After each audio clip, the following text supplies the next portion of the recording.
talk about an election. This is live election coverage for the 2024 presidential race. Enjoy.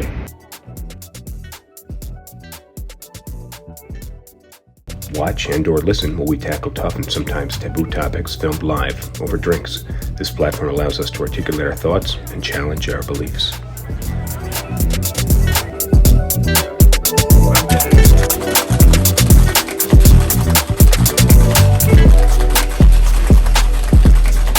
This is SipTalk. Grab a drink and enjoy. All right, welcome to SipTalk, episode 260. This is special edition election coverage for the election year 2024. Donald Trump versus Kamala Harris, current vice president, former President Trump.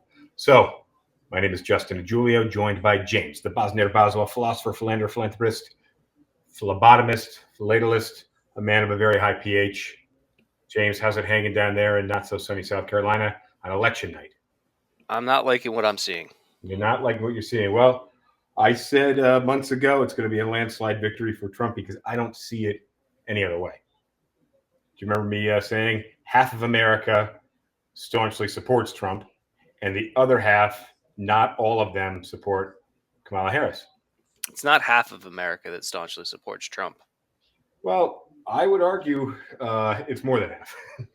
From what we're going to find out, but I would say that there's about 43% that staunchly supports Trump. There's about 10% that are swayable.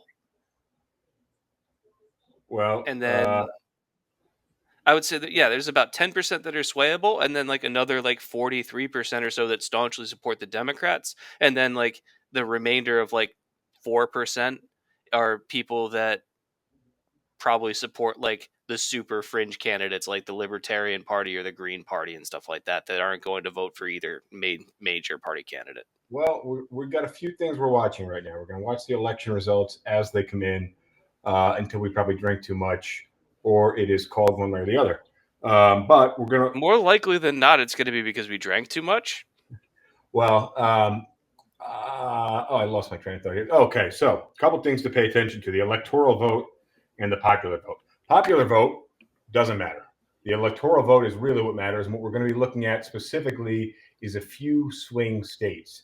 And we know New York, California, a couple of the other states definitely going Democrat. States like Texas. Give me some other Republican states. My state? Yeah, South Carolina are going to be going Republican.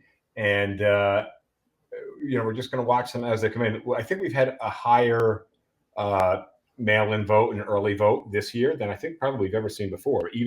I think we had less mail-in votes than in 2020 because people in 2020 didn't want to have to go to the polls during COVID. So and states made mail-in voting easier.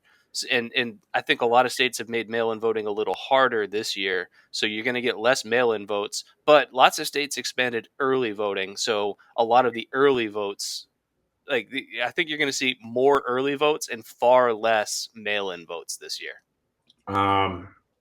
Speaking of votes, you got a drink over there? I've got not one, not two, but three. Wow, three isn't that much. I got a Bud Light. I got a New Belgium Grapefruit Paloma, and I've got a whiskey sour.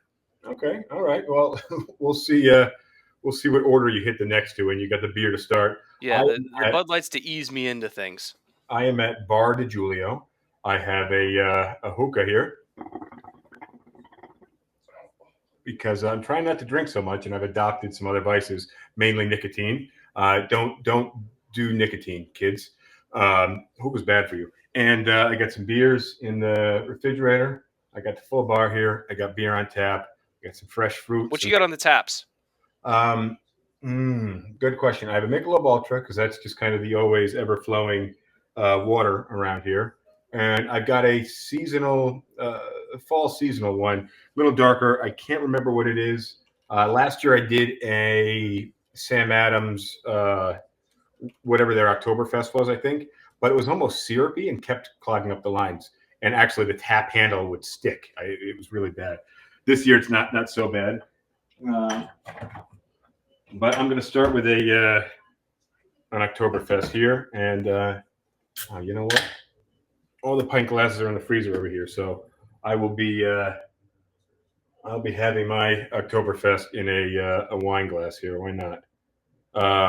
So, have you? Speaking of voting, have you voted today? I did vote today. You did vote today. Where was your polling station? I'm just curious. About a mile away from where I live. I rode my bike there. You rode. Nobody stole your bicycle. I locked it. Well, locking a bicycle doesn't prevent theft, especially in New York City. No, but Not I was New old. York City. Dude, the line, there was no line. Like, it took me longer to walk from my bike to the front of the line, to the line, than it did for me to stand in line. Yeah, well, so I actually did not. I tried to get out of the city as quickly as possible today because I just didn't want to be around for any of the malarkey. I think tomorrow in Manhattan might be a little crazy. I think NBC projects Harris wins New York. I should probably turn the volume down so we don't get some type of copyright infringement on this stuff over here. But yeah, I've got NBC up on my screen, but I've got it muted.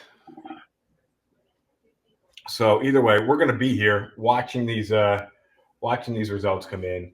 I think, and listen, irregardless of politics, we're just kind of reporting the news the way the news should be reported. I think we're just going to give you the. We already. What did I say? We're already screwed on TikTok here. We got kicked off. That might be a record for us. We've been restricted to mature audiences only. On TikTok, luckily we got 10 people. Oh, you know, it was probably the hookah and the drugs. Did I say drugs? No, but the hookah. The word drugs will kick you off of TikTok. I want to say hi to the people on Instagram here. Those of you watching on TikTok and Instagram, you have to follow on Facebook. Follow Justin DiGiulio, or on YouTube, follow Justin DiGiulio. You can search SipTalk Podcast on either to find me. And if you comment on YouTube, we can see your comments and respond to you. Yeah, well, you can see both of us on YouTube and Facebook and Twitch. Whereas if you are on Instagram or TikTok, we can't see your comments. So, PP Dancer, Justin, if Trump wins, move here to Miami. In Miami anytime soon. I got a pretty good layout here at Bar DiGiulio in Jersey. All right, Michigan, too early to call. Only 12% in. 53 so far, 53% Kamala. Yeah, it's going to be. I really feel like Pennsylvania is going to be the deciding one. And it's hard to say because they're only 26% in right now, and we might not even know tonight. And what I've been seeing so far is, and this is frustrating because I'm going to say something that gives information that doesn't give information, which is I've been watching the coverage and they've been comparing how Harris is doing compared to Biden against Trump 4 years ago. Yeah, that's not very helpful.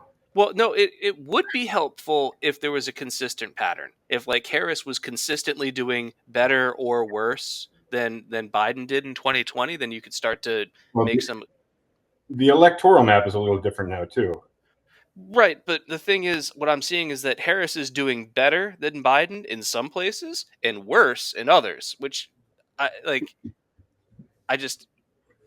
it's confusing to me because you would think that there would be more of a kind of movement in one direction, but some counties are going more for Harris and some counties are going more for Trump than they did 4 years ago.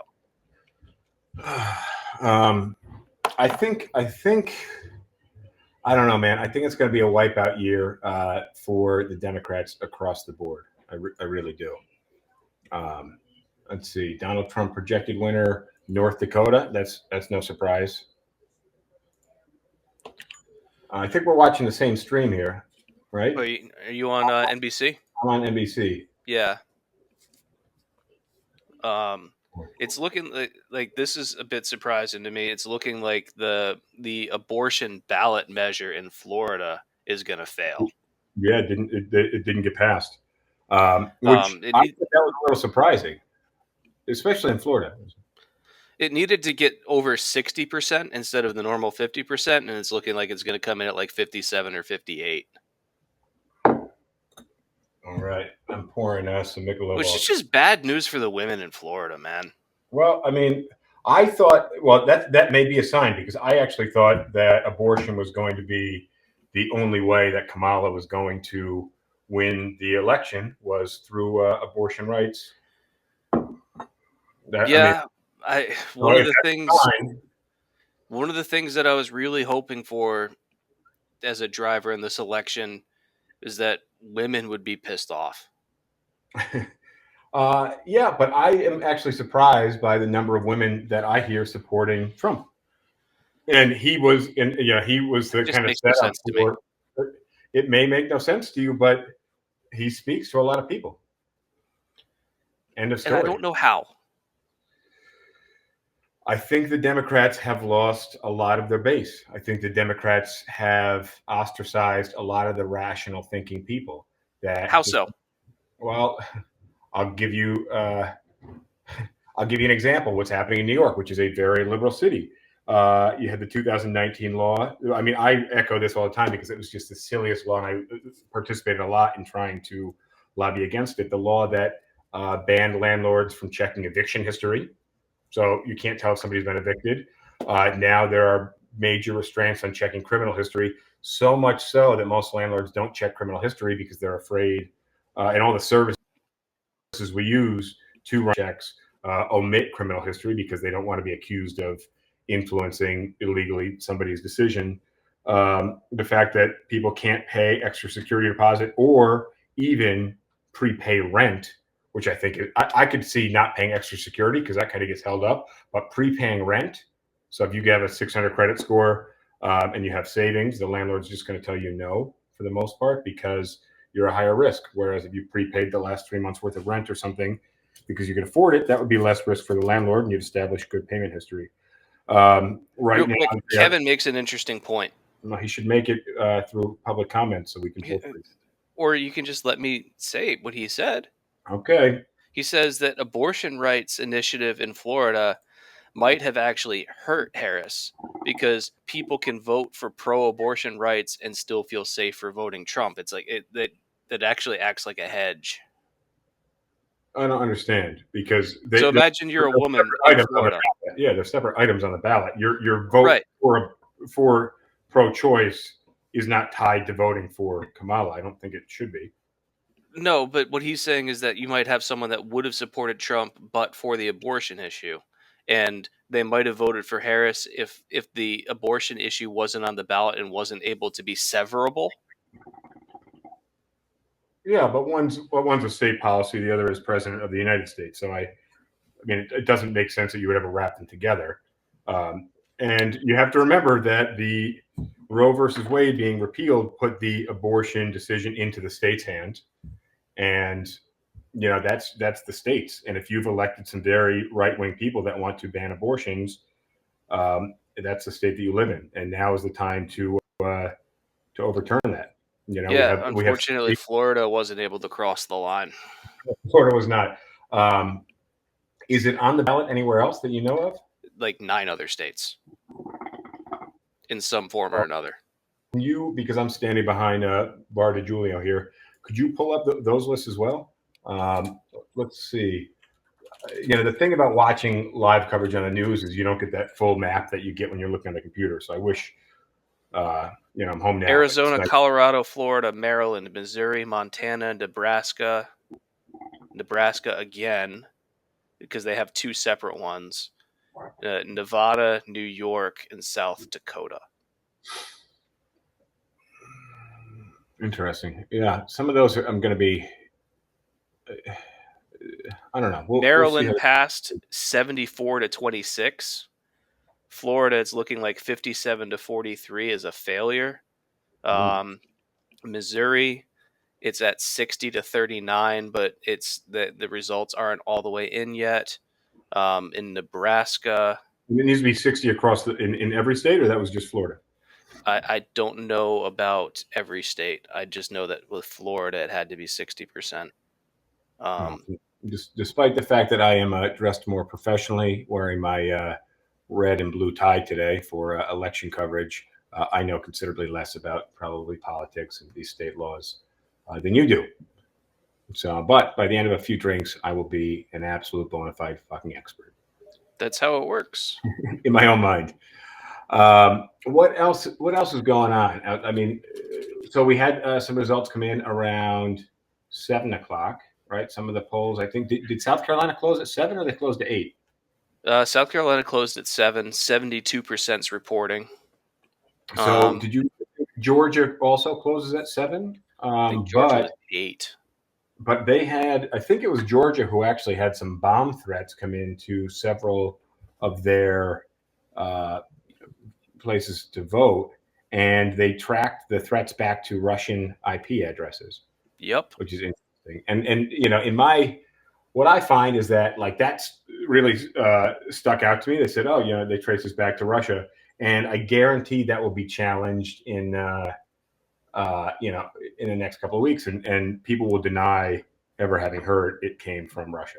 Well, I know that there was like emergency court sessions for the places that were affected by those bomb threats. Like, they immediately went to court to say like, hey, we should extend hours at these polling places because they did.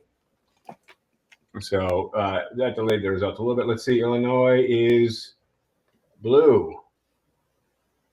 All right. So the road to 270, Donald Trump has 168 electoral votes.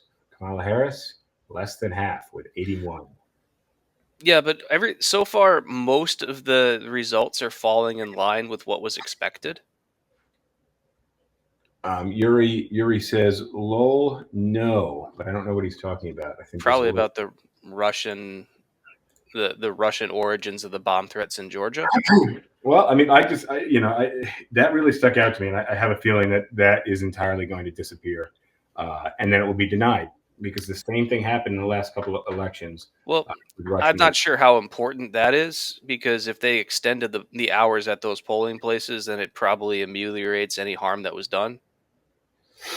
Did you see the stock market? It did pretty well today. Yeah, which is actually really surprising because I was expecting the stocks to be more or less flat, and I was expecting the VIX to be a lot higher. Do you know what the VIX is? I know the Vapo Rub. Yeah. So the VIX is the volatility index, and Okay. it basically looks at the pricing of options contracts on the S&P and looks at the average implied volatility on those option contracts, and it creates an index on them that is actually tradable. So if you want to just bet like whether or not stocks are going to be volatile, you can do that. You're not buying an individual stock. You're just betting whether things are going to be volatile or not. And I was expecting the VIX to be high today, and it's not, but I'm also going to be watching it tomorrow because it could be that like I think tomorrow is going to be a volatile day in the stock market regardless of who wins. Yeah, I completely agree. I wonder how it's affected cryptocurrency. Crypto last week actually took a pretty decent jump. I think Bitcoin got all the way up to 70. I think Ethereum 70,000. Ethereum was up over 2,500, which it hadn't been for a few months. So Bitcoin's up 17% in the last month, and it was up a pretty good bit today too. What is it at currently, Bitcoin? 72.5. Oh shit! I think it's going to keep driving. Dude, history of it after it halved. I hate Bitcoin so much. I think it's a little irrational that you hate Bitcoin. It's just, it would be like hating a specific stock or something. No, the reason to do no. The thing is, Bitcoin has no inherent value. It is an enormous driver of waste, both in terms of electricity and also like hardware. So they make application specific integrated chips that are good for one and only one thing, and that's generating the random numbers in the Bitcoin algorithm. These computer chips are useless for anything else. Well, they also just halved in value. Well, by the way. and the thing is, like, yeah, those Can I things just give a quick primer as to how Bitcoin mining works? uh, the system has a number that it's thinking of, and you've got millions of computers that are trying to guess this number. The first person to guess this number correctly wins like that block of Bitcoin, and then a new number is created and everybody starts guessing again. Well, And yeah. What happened? The halving was that number that they were awarded was cut in half, and it right, will so continue to cut in half every, I think, 4 years or something. it's not by time, it's by number of Well, bitcoins in true, true. circulation. The last time I think it happened was 2000. Right, but it's you like there's a tremendous amount of electricity that is pumped into these server farms running programs trying to guess these numbers. And all these server farms are full of chips that are worthless for anything besides guessing these numbers. So it's Yeah, like you could be we're building using these huge computers to farms. like you could be using these computers to work on like interesting problems like like running physics simulations or trying to solve protein folding or any other number of things that would actually have a benefit to humanity. And instead, they're just trying to guess random numbers to win some lottery for a currency that everyone just says has value. And in the meantime, like the entire Bitcoin network infrastructure uses about as much electricity as the entire country of Argentina.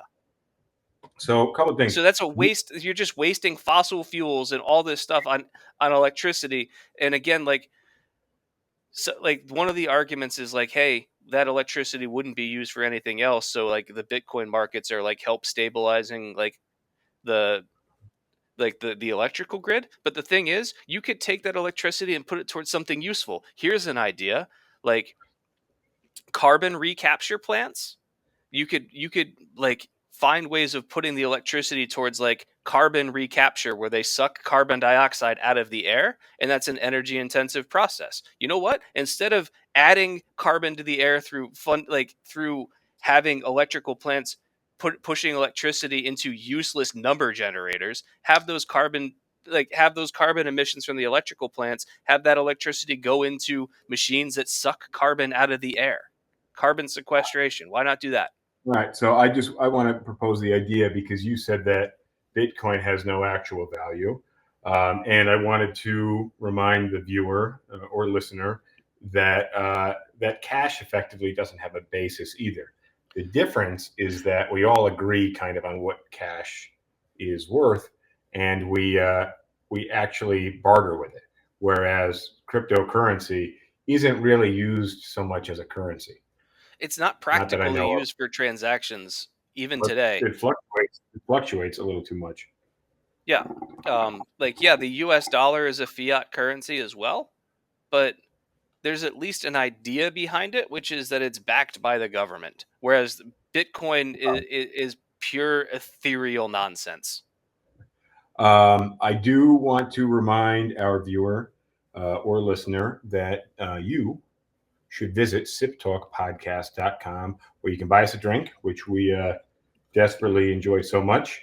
Or you can answer the bar trivia question. The answer to last week's bar trivia question will be coming up in about 4 or 5 minutes. That was a fun one. We had a couple of good fun ones. I think I got an easy one, a new one this week that's pretty easy. I think a lot of people will be able to guess it right away, and other people will just be stuck. Let's see, Wisconsin still too close to call. Kamala 52, Trump 45. And we are watching NBC at a Rockefeller Center in Midtown Manhattan. So I'm not there. I don't Yeah, want to I'm be. watching the political futures markets right now, and I'm not liking what I'm seeing. Well, listen, I believe this is going to be a landslide victory for Trump. I think we will know tonight if Trump wins the outcome of the election, and if Trump may not win, we're not going to know for a couple of weeks. That's my thinking. Um, I think Trump will stand up by about 12:30 at night. So I'm calling the under on that and saying that he's going to claim the victory. He's going to claim the victory no matter what happens tonight, but that doesn't mean anything. So far, I would actually say that the night is playing out more or less the way I expected it to. which is how. And you actually sent me an hour by hour kind of what to expect, which I read most of today. That was as expected. And we've done this the last two elections, right? Did we do this? No, well, we No, weren't. we We didn't do it in were 2016, but we did do it. We really went all out in 2020. We were on the air for like 5 hours. well, Um, here's the thing. 2020 is that a lot of people did not like Trump. Okay, Still don't. even the people that liked Trump did not like him. He had just fumbled coronavirus, which was exacerbated by the Democratic coverage, the media coverage of coronavirus. But he wasn't doing good in public opinion polls, and we had pretty much had enough of the current what was the current situation. People voted for Joe Biden because he was a whirlwind of a change, a president that you wouldn't hear much from. He's called Sleepy Joe Biden because that's pretty much what his presidency was. But it was a little refreshing not to have the president controversially in headline news every single day, which Trump was headline news almost every single day all for 4 years of his presidency. And he's hung on to staying in the headline news as much as possible, at least for the last 2 years. The advantage that Trump has in this election that he did not have in 2020 Popular is support? no nostalgia bias. Oh, that's really good. Nostalgia bias is what brings people who have gone through breakups back together. Well, sure, that's relevant here. But I spent It is very right. on our last cast, I spent an hour going through all the bullshit that Trump has going on with him, and I ran out of time. If you're watching us now, you should go back. First off, you should subscribe to SipTalk Podcast on Spotify, Apple Podcasts, and YouTube, where you can watch us on YouTube. And James had I think it was a 5 or 6 page list. I showed somebody in my office this week. I was like, we didn't even cover half of this. And these were just the obnoxious things that Trump did that were really, Yeah, this really was bad. not an exhaustive list. This is just like the Very more high I level. worked on it, the more I remembered, and eventually I was like, I've got enough. But the point that I'm trying to make is that We didn't even cover 3 pages. So the point that I'm trying to make about the list that I came up with and going on for an hour about how terrible Trump is and not even being able to cover everything is, first of all, I glossed over almost every single one of my points. Second of all, I ran out of time. And third of all, I had to go through and do a lot of work to remember all these things and research these things. Not everyone's going through that amount of work. And so, all these terrible things about Trump, a lot of voters, especially the ones in the middle, are going to be likely to forget. And what they're going to remember is that while Biden has been refreshing in terms of not generating like salacious headlines, that Biden's record over the last 4 years has involved some questionable decision making.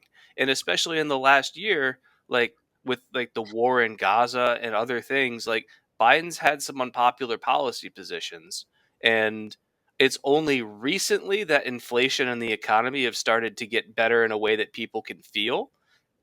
And so you've got nostalgia bias versus saliency bias. And right now, the nostalgia bias favors Trump, and the saliency bias also favors Trump. Whereas in 2020, it was the opposite. The nostalgia bias favored Biden because people remembered him as like the kind, lovable vice president to cool. Obama, and the saliency bias was Trump fucking up coronavirus repeatedly. So in that way, the flipped has been the script has been flipped. That's a fun thing to say fast. The script has been flipped. The script has been flipped. Oh, Trump has now got 191 electoral votes to Kamala's So 81. the point that I'm making is while Biden dropped out of the race, like all Trump had to do was tie Harris close enough to the Biden administration, which is not a terribly difficult argument to make given that she's vice president. And President, yeah. she had a lot of good answers on most issues, but one of the things she struggled with was trying to create distance between herself and Joe Biden on the issues that were controversial, because in some ways she played a role in the decision making there, And in another way, she couldn't really go too far out of the way to criticize them because she still had the role of being vice president and being the president's backup person. So she might have wanted to separate herself from some Biden policies that weren't popular, but was kind of handcuffed into not being able to do so. So I want to pivot a little bit here. We are at the halfway mark. The halfway mark of our normal time. Maybe not the halfway mark of this episode, but I want to remind you of the bar trivia question from last week. Let me open SipTalkPodcast.com. We got a questionnaire there in the bar trivia tab. All right. I'll hit you with the bar trivia question from last week. I am an odd number. Take away one letter and I become even. Which number am I? James? 7. I am the number 7.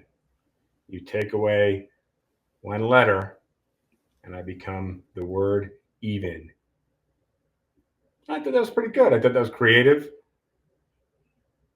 You got that right on the spot. I think I had to ask you as I was asking the bar trivia question not to answer, which is sometimes the problem we have for the real easy one. Yeah, that was 2 weeks in a row where I got the answer in like 3 seconds. Yeah, the thing about some of these bar trivia questions is a lot of them Sasha are says actually, 11. That's removing 2 letters. You can only remove 1. We're removing 2 letters. The thing is, some of these are really easy, but your mind has to be in the right place to kind of think outside the box. And this was remove one letter, not one number. If you were any odd number, if you remove one number, becomes even, an even number, but not the word even. All right, soon polls to close in Nevada, Louisiana. Donald Trump is the projected winner. Let's see. Polls close at 10. Looking back at the 2016 numbers, Clinton 47%, Trump 45%. 2020, Biden was 50%, Trump was 47%. So it was closer at this point in 2016 than it was in 2020. Nevada polls close at 10 p.m. That's 4.5 minutes from now. So one thing I will point out, since you said 2016, like one thing that's really different between this race and 2016 is that, like, especially in the last couple weeks before the election, you could feel that Hillary Clinton just felt like the election was already in the bag and she was going to win. And they didn't do a lot of campaigning in some states that ended up being really critical. I believe Wisconsin and Michigan were 2 big losses for her in 2016. Well, I remember everybody saying that Trump didn't have a shot. And all along, I watched him win debate after argument after debate and just work his way up. He didn't win on the merits of his arguments. He won on force of personality and coming at his opponents from an angle that no politician had ever done, because he wasn't doing a political debate. He was doing Trumpian grandstanding, which at That's this point exactly we've all become accustomed to. But in 2016, traditional politicians weren't prepared for that garbage. Well, yeah, the politicians of this year were ready for it, but also failed. So there's something about Trump that just manages, like nobody can match him in the way that he behaves. I think he just kind of comes out of left field all the time with just whether it's his behavior, his body language, him just kind of shouting through the microphone, and even when they muted the mics in the last debate, he got, was it him that got the last word every single time? Yes. Yeah, that was the presidential debate, not the vice presidential debate. Yeah, right. So I get a question for you about rodents. Did you hear about the rodent story in New York? Are they being allowed to vote now? The man and his squirrel. The man and his squirrel, and this was also turned political. Yeah, which is just idiotic. You've heard this story? I've heard something about it, but I also don't care. So you have a guy who rescued a squirrel, and then the squirrel became very much his pet, lived with him a lot the way that somebody would keep a hamster. and he had his own Instagram page. It was very popular. And then I guess Animal Protective Services came and uh, took the animal and killed it, which was a big loss somehow against the liberals. I don't know exactly how that was turned against the liberals, but I mean, New York City is a very liberal place, so it beats me. But the fact that they killed the animal also, I think, is just pretty wild. I mean, I don't I mean, have any comment. the thing is, I mean, I get it that people just can't be bringing wild animals into their apartments in New York City. I'm pretty sure this is a New York City issue. But realistically, like people have birds, they have turtles, they have lizards, they have dogs, they have cats. A squirrel to me, like, it really does not, shouldn't have gone down like that. A lot of uproar right now, and they're blaming liberal politics.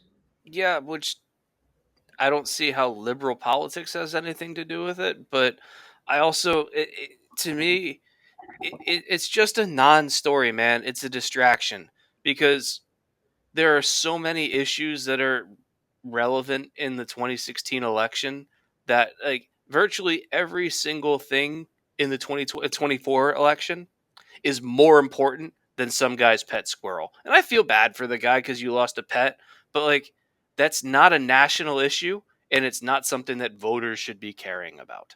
New York Times, how Peanut the squirrel's death became a Republican rallying cry. Yeah, and you know why? You know the thing is, To chime in hold on on. that, No, no, yeah. no. I'm going to talk about this now because this speaks to a greater strategy on their part, which is the two things that the Republicans have been the loudest about. Well, the one thing that the Republicans have been the loudest about have been like trans rights and trans people and anything trans adjacent, right? Yes, and And you've talked a lot about how that's mostly a non-issue, how it it really doesn't affect anybody at all. right, but because people tend to have an emotional response to it one way or the other, and because it's something that unless you unless you know a trans person, like the trans issue doesn't make a lot of sense to people. Like it's something that is easy to get people riled up about, despite the fact that it has no effect whatsoever on their lives in any capacity. So the peanut the I'm squirrel reading story. the.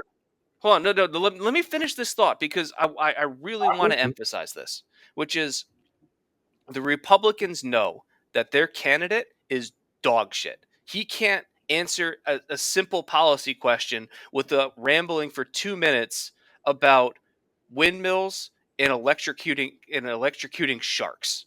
So because they have no policy positions that are relevant to people, what they need to do is distract them with hot button issues and so that people forget that their candidate sucks and their policy positions are deeply unpopular because their policy positions if you separate their policy positions from party affiliation and just ask people in this country, should women have the right to an abortion up to a certain reasonable limit, that polls at like 60 to 70% depending on how the question's phrased.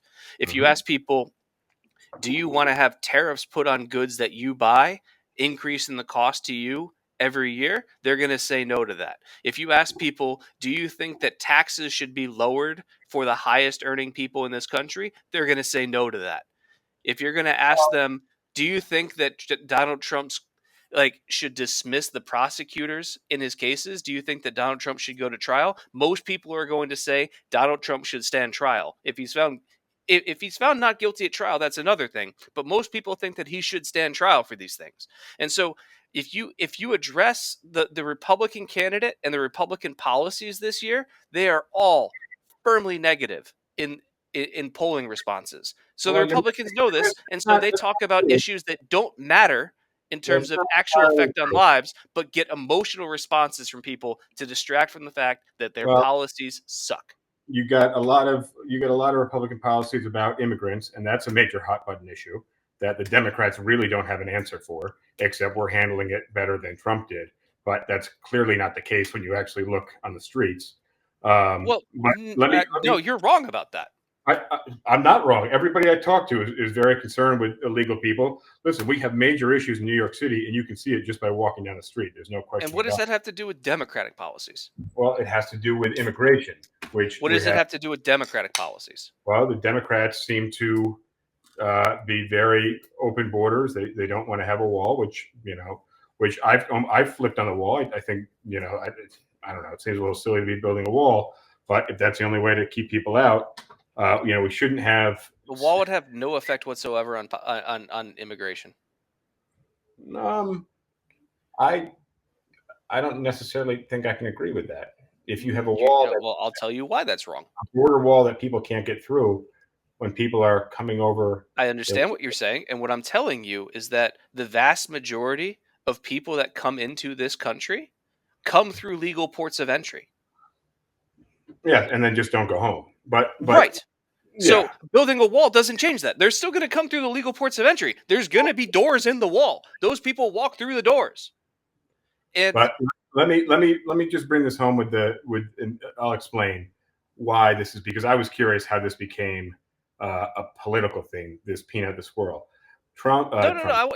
Hold on. I don't want to talk about Peanut the Squirrel anymore because we're talking about immigration and the wall, and I just raised a very valid objection to your point, and then you completely you dodged it.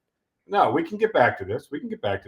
This started with Peanut the Squirrel. Let's close that off, and then we can hit the. Fine, we'll finish Peanut the Squirrel off. Actually, no. Peanut the Squirrel's already been finished off. It has been finished off. It's really sad. But they're accusing the Democrats of overreach. That this is a private thing, and that the Democrats are going too far, making laws, and that's what it seems like. It seems like the Republicans want to take their hands off of people's everyday lives. And the Democrats really just want to keep adding those rules to the sign on the beach. Before you know it, that's not true. And another sign and another sign. I mean, the way that our country is set up is we don't repeal laws, except Roe versus Wade.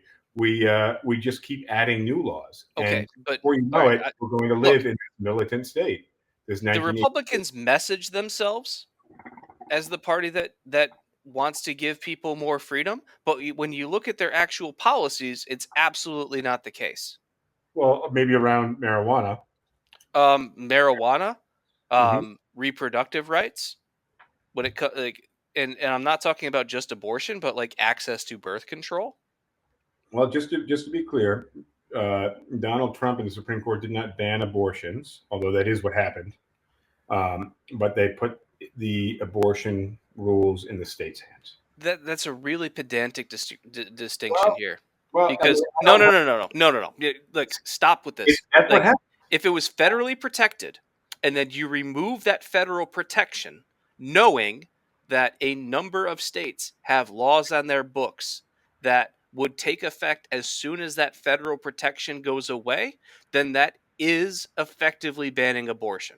Well, it was very much banning abortion. And, I think at best what it could be is a wonky few years, not wonky, but like really fucked up few years until those laws get changed to allow for reproductive choice.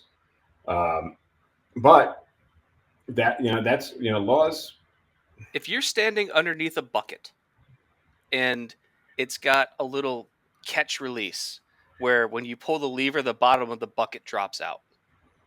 And you say, I pulled the lever that pulled the catch release, and you were standing underneath the bucket, and then you get wet.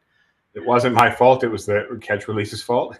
Right. That's the argument that you're making about abortion.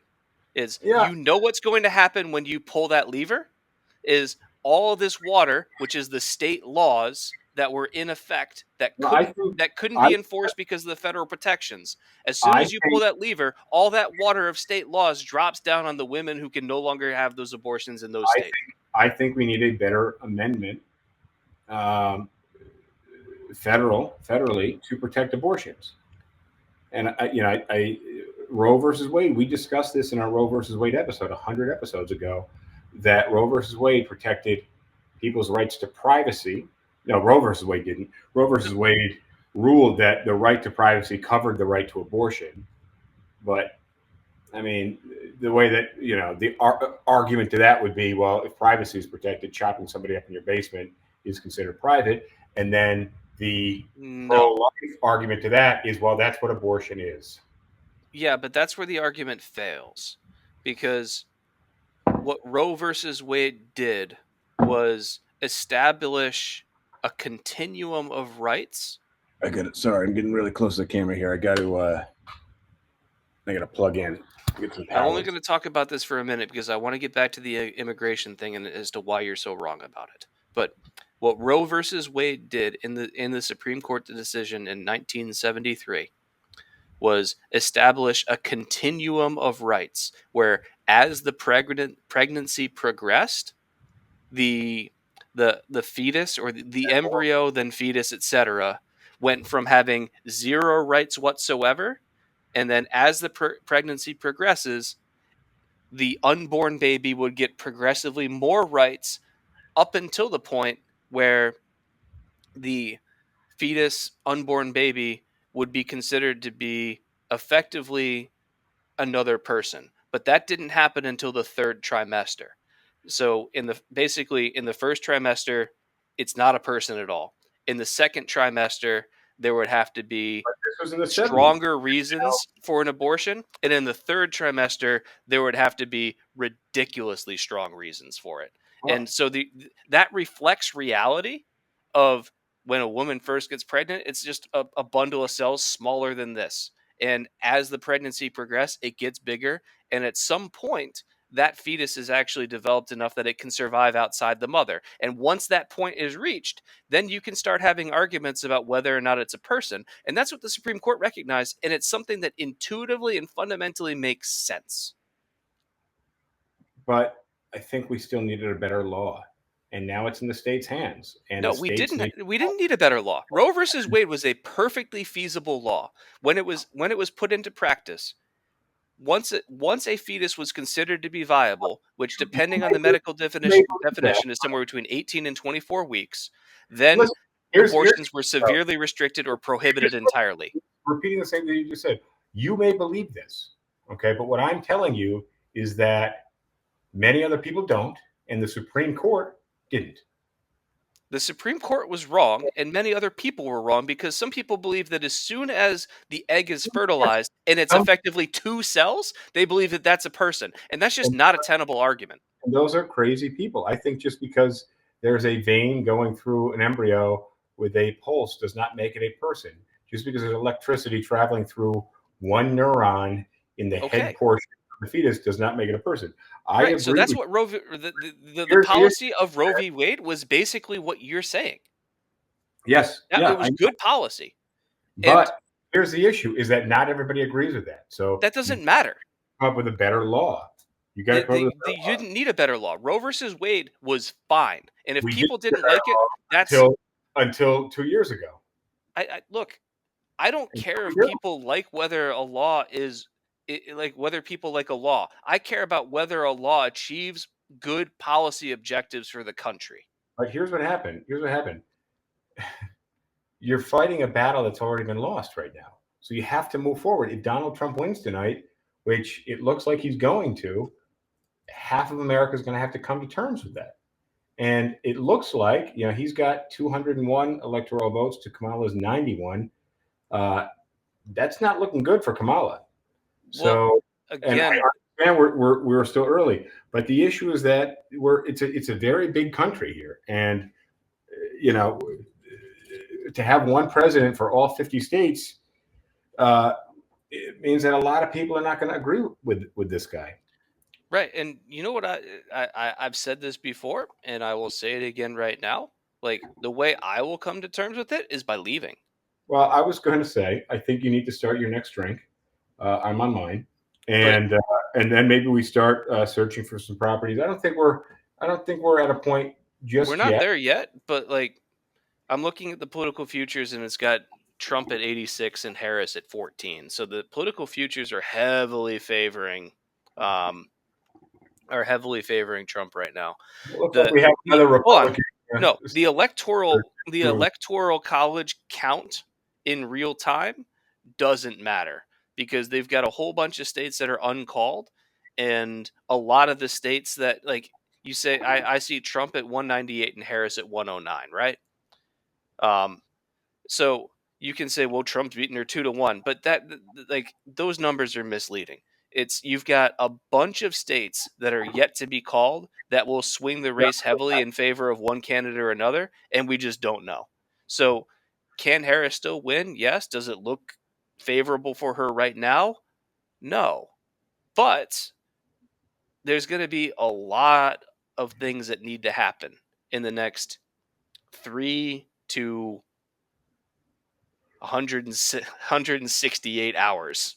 So look, I've been thinking that we're going to have a lot more Republicans in the Senate and in Congress actually after this election. The only way that doesn't happen is through basically abortion. I think abortion is a major deciding factor. I think women really need to step up if they want to change things, and so do men. Because guess what, fella? If you get somebody pregnant and you're in a state where you can't have an abortion, you got a kid, my friend. Yeah. So, I think men and women.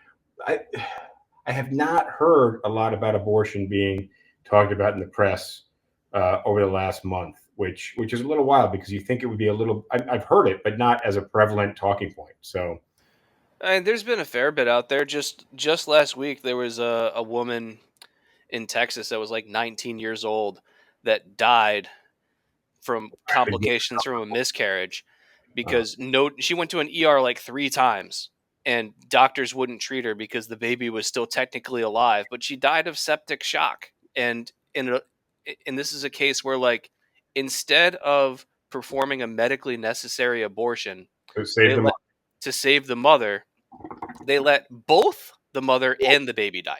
exactly. Yeah, So exactly. how does that make sense? It doesn't make any sense. It's a law that doesn't make any sense. It's a policy that doesn't make any sense, and it's irresponsible doctors. You know why it makes sense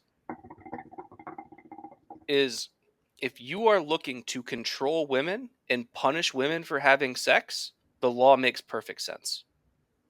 Well, I mean, most of the pro-life people are very religious, and it's a Puritan country. Founded by what were they called? The Puritans. The Puritans. Did you see the Amish parades? The videos of the Amish parades with the Trump flags today? No, and I don't care to. Yeah, that was interesting. These guys with their horse and buggies with Trump flags. I wonder if they made the flags themselves. I doubt it. But so right now, all the swing states are currently being counted. Every state that's a swing state is now voting is over, and they're tallying the votes. So Georgia, Pennsylvania, still too close to call. Pennsylvania, I think, is going to be. Harris has been really campaigning in Pennsylvania over the last week, especially. So is Trump. I mean, but yeah, Trump has as well. So I'm really. I think we're really going to be leaning into Pennsylvania this year. I don't know, just because it's so much of a battleground. Florida is red. All the states that we thought were going to be close are showing themselves to be close. There's the counts just aren't in yet to really have an idea as to what we're looking at, and yeah, like I don't like what I'm seeing right now, but I'm not ready to go full despondency mode yet. Well, I told you, you better grab that second drink. It's right here. This is the second drink. I've got both. All right, good. But like, I'm serious about this. Is like, I do not think that I can deal with the state that this country will be in if Trump is president again. And I've got a short list of places that I'm looking at. Cabo San Lucas is one, but at the top of the list is Tenerife. All right. Well, we can start pricing out some properties over the next hour, I think. I've already done some research. Tenerife is affordable. Cabo's affordable. All right. So I'm going to hit the bar trivia question before we run out of time for our regularly scheduled program, which at that point in time, we will have to drop the Instagram feed. I'm sorry, Instagram. So after we drop the Instagram live feed, if you want to watch us, you're going to have to watch us on YouTube or Facebook if you want to watch us live. However, you can subscribe on Bitcoin is up 10% today. Shit.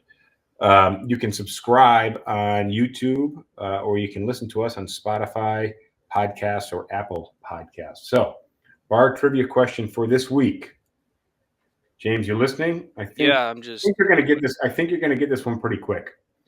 Mack White was driving his tractor trailer under an overpass when suddenly he came to a screeching halt. Mack wasn't paying enough attention and inadvertently drove under the overpass that was just barely as high as his rig. The trailer was wedged so tight that he could not go forward or backward. Luckily for Mack, Professor Quantum came by and told him how he could easily get the tractor trailer out from under the bridge. What did Professor Quantum suggest if Mack was wedged in there so tightly that he could not drive forward or backward? What did Professor Quantum suggest to let him easily remove the tractor trailer from underneath the bridge? I know. I knew it right away too. I think this is a pretty easy one, but I asked some people and they didn't know, so I had successfully stumped the chumps. Did I stump you? Let's see if anybody definitely didn't. I'm going to type it in the chat so you can read. All right, cool. I guess I'll have to open the chat here. Yeah, you got it. You got it pretty quick. If you want to share your guess, your answer to this week's bar trivia question, check out SipTalkPodcast.com. Answer the bar trivia question. If we get a lucky winner, we might send you a pint glass, a SipTalk pint glass. That would be the prize of the week if you are lucky and you answer the question correctly. So on that note, we got a couple minutes left. Where do we go before we have to bow out of this live podcast? James. Anybody that wants to join me in Tenerife, reach out to the cast. Also, if after we wrap the live, which is about 2 minutes from now, if you want to join, we'll still be live on Facebook, YouTube, and Twitch. You want to join us, join the conversation, you can jump in. We'd love your opinion. We'd love to know who you voted for. I'm curious if there are any swing voters this year. If you were a Biden voter last year and this year you voted for Trump, which is crazy because you voted against Trump last year, or the other way around. If you were a Trump voter last year and you voted for Harris this year, it looks like I have to do some other stuff on. Unable to verify. TikTok can't verify if we're real. All right, drag the puzzle piece. I guess we get to stay live on TikTok because we are real people. So let me know which way you voted this year. I think got a couple people on the Instagram feed. You want to comment and let me know which way you voted before we get cut off of Instagram in about 90 seconds. Well, we'll see. I think there's a little delay, and people don't want to tell you who they voted for. So. Or if you didn't vote, I'd like to know if you did not vote this year. Well, if you didn't, and why you didn't. So James rode his bicycle to the polling station. Yeah, the battery on my motorcycle is dead. Like it'll crank, but like it'll like sometimes get like one cylinder to pop, and then it just makes a clicking noise. So I need to get a new battery for it. Yeah, I actually got a new battery last year. I think I told you the story last summer. Where I got a new battery. I tried to drop the clutch and roll it down the fucking half-mile hill that I live on, and did not get it and had to push it all the way back up, which was not fun. And I got a new battery, and I didn't drive it all winter, and I didn't have it on the battery tender, and the battery is dead again. I've had it on the battery tender, but the battery's cooked. So I can start it once from the battery tender, but if I don't drive it too much, it just dies later that day, which is really sad, man. Really sad. Yeah, and I wonder if there's like service shops that do like mobile servicing, because replacing the battery isn't too hard. I just don't want to deal with it. Oh, on the motorcycle was real easy. Let's let this music round out, and we're going to lose the Instagram feed. I haven't voted the last few times, but decided to vote this year. I had to vote. I was forced to vote because my friends started crying on the phone. Thank you guys for that feedback. You definitely voted for. I guess we'll stay on until we liberals are getting out of control. Yeah, I do agree with that. I think, especially living in a liberal city. But yeah, I think we'll stay on Instagram until they kick us off. It looks like, what do you call it? TikTok let us roll a little bit longer here. So that's cool. I thought we were banned. No, we're banned on TikTok for people under the age of 18, which is Well, they also. can't vote anyways, so. I got a Trump voter on TikTok. Shahira said she voted for Trump. Why? Hello from Thailand. That's cool. Because people are sick of the liberals, man. That's the issue is just this kind of liberal overreach, and that's people don't want to have all these laws. The trans thing. I know you think it's a very small issue, It but is. I think kind of. But here's the thing: is when you have a politician saying that children in middle school and elementary school should have the right to make the choice in their gender. A lot of people, it may be a very small non-issue and not affect a large amount of the population, but the fact that you have a politician who feels this way, they're losing a lot of traction with voters. Just end of story. People don't. People disagree with kind of your fundamental values, and you'll lose your base. I might have some silly values uh, that have no effect on anybody's life, and people just wouldn't like me if I went around telling people I like to fuck goats.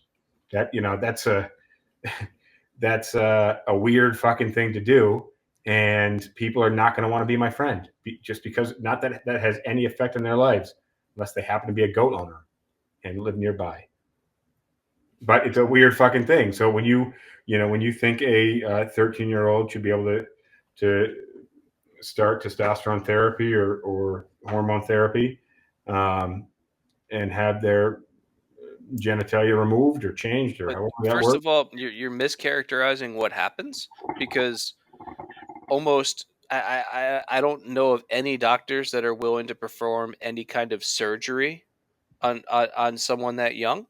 Um, and the types of hormone treatments that are administered to adolescents that express trans identity in some way or another are not the same kinds of hormones that are used by people that are going through a transition. The hormones that are given to adolescents are going to be puberty blockers, Blocker. which just delay. They don't prevent it from happening, and they don't reverse anything that happens, and they don't change anything about your gender. Listen, All they do is delay it, listen. I which, think if we and took and the puberty science blockers, on puberty blockers is still out. Like well, that's what I was going to there say. remains You're taking, research to be done and conclusions to be found about what effects those have. But to say that they are harmful to children is incorrect. well, to say they're not harmful and the science is still out, I think is a bit oxymoronic, right? Well, the initial research is that they don't know if there are long-term negative effects from puberty blockers, but there are short-term positive effects in terms of the mental health of the teenagers Short involved. short And term so mental health, yeah.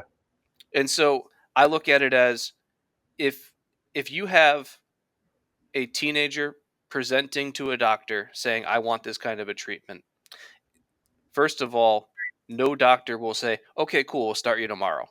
Like, there's a tremendously rigorous process. There might be one or two in some weird states across the country, and those guys are probably getting some real bad publicity. Well, But the normal way that this goes is you start with psychiatric evaluations, therapy, psychology evaluations, consultations with doctors, and usually a team of doctors before you're even allowed to start on puberty blockers, which puberty blockers by themselves we're not even sure if there's any long-term negative effects by using those. It's just delaying puberty. So, I like, don't whether necessarily, delaying you puberty know, is a bad thing, we don't know. it doesn't make any sense. I think if you took a puberty blocker from the age of 12 to the age of 19, you're as a male, and then didn't exhibit male features at the age of 19, if you stop taking these puberty blockers, I don't think, and you said the science is still out, I don't think you're suddenly just going to go through this massive puberty spurt. I don't see that happening. Also, I think if you're 13 years old and you decide you want to change your gender, I don't know. I was recently around a bunch of like 12, 13, 14 year olds. Um, Somewhere else when I was around like some even older, like 15, 16 year olds a few weekends ago.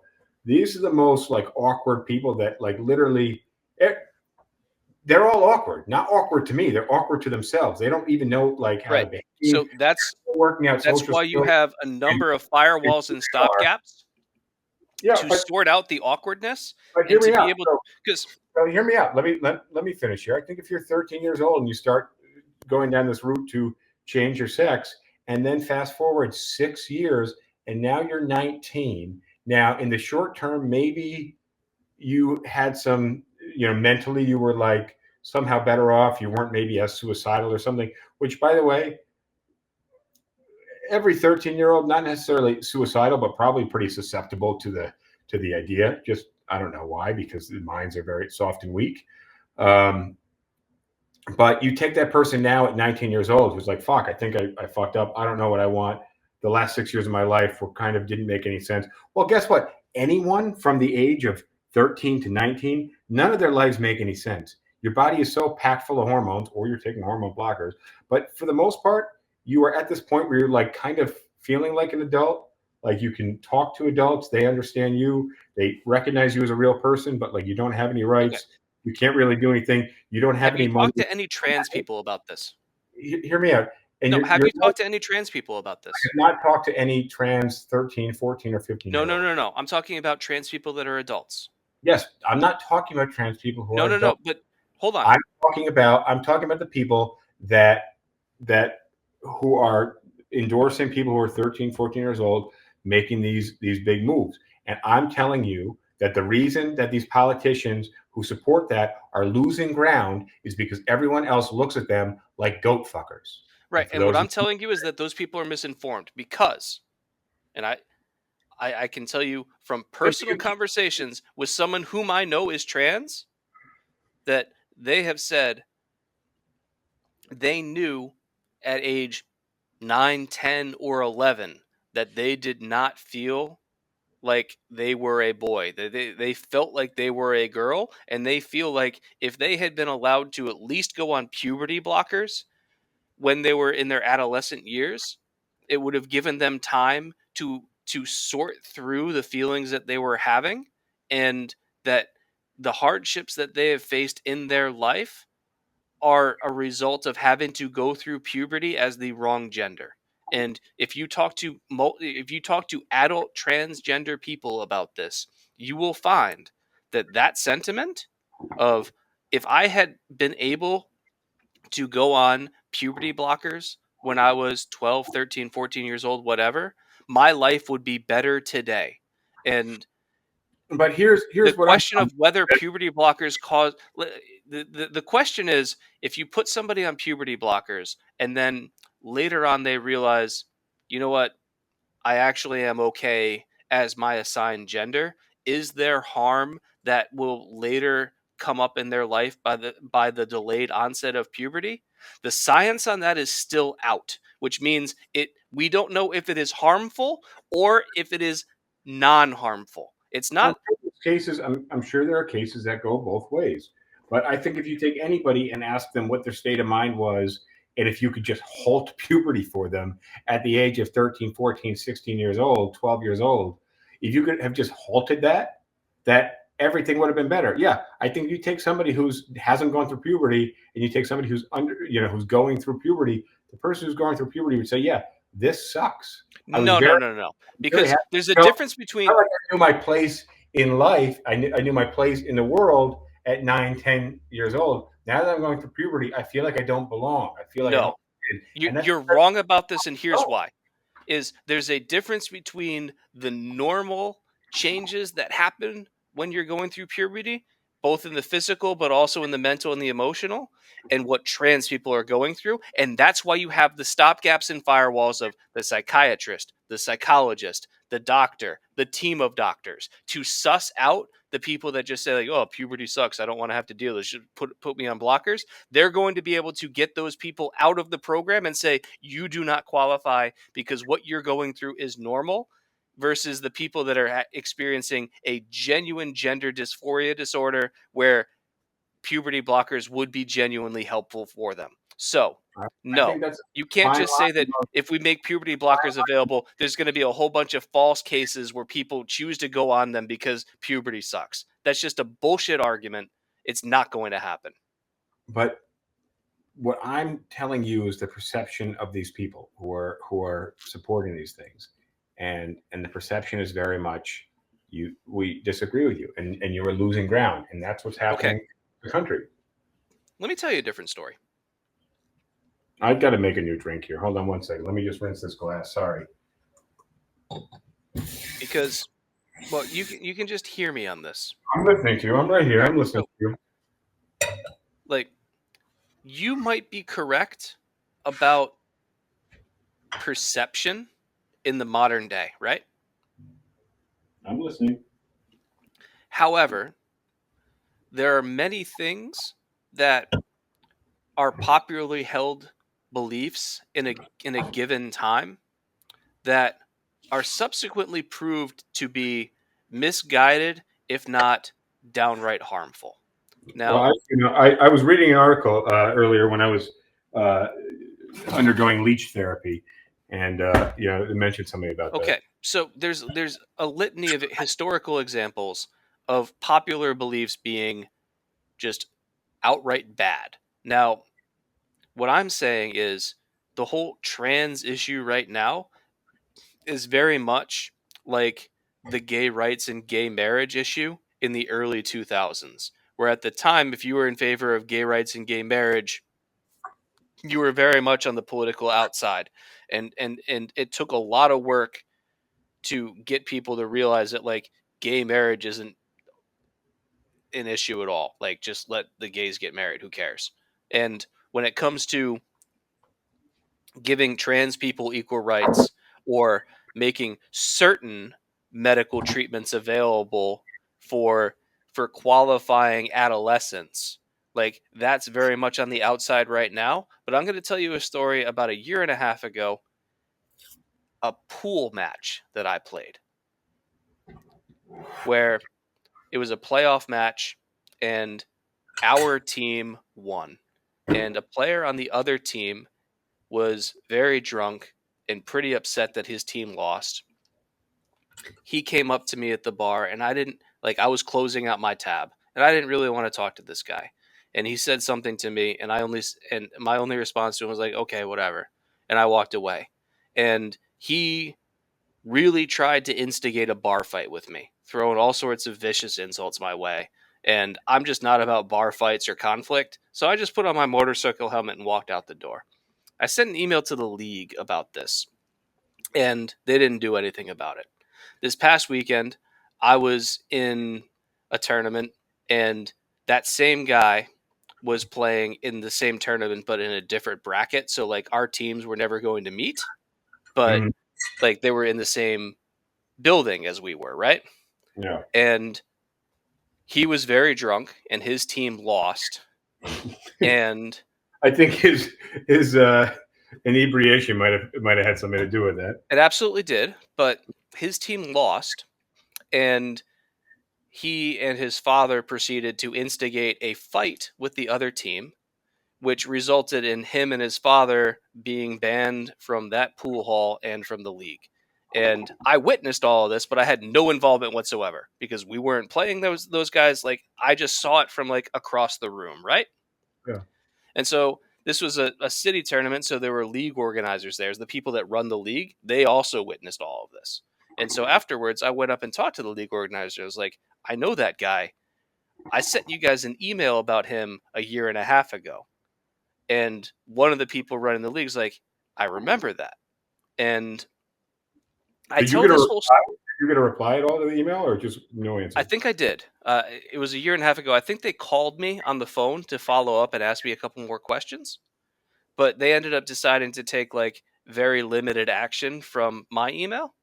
But the reason why I tell this whole story is a year and a half ago, I was right about this person being a danger to the league in terms of them trying to cause fights when they are drunk and upset that they lost. And it took a year and a half for what I predicted to happen to actually manifest in reality. And those two players ended up getting banned from the league and from the pool hall. And that was the right decision by the league. And the reason why I tell this story is that I tend to be right about things even when I don't like being right about them. And in this case, when it comes to the trans issue, it may not be popular right now. And if science changes and says, hey, these puberty blockers tend to actually have some long-term consequences that are negative that we need to address, then I will welcome that information.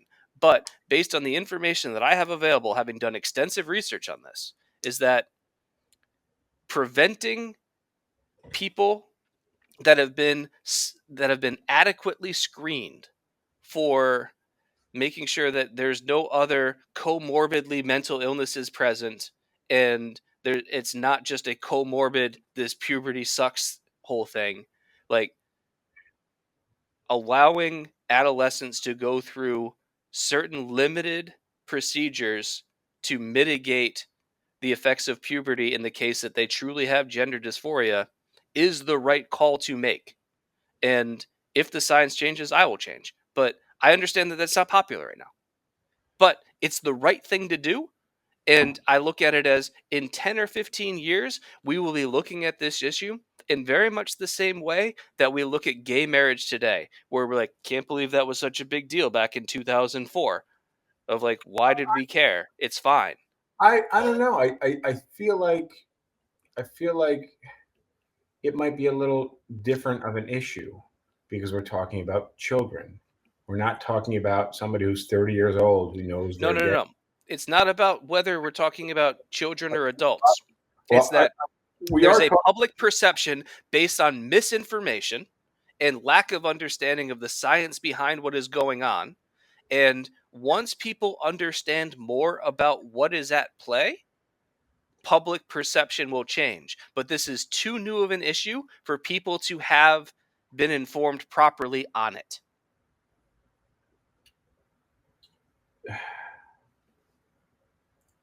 I think I don't know. I'm curious how this plays out. I'd like to hear. I have not. I will give you that I have not really heard of any stories. I think I might have heard of one um, where somebody went through some gender change or puberty blockers or something who really regretted it. But obviously, those stories are going to get a lot of traction because.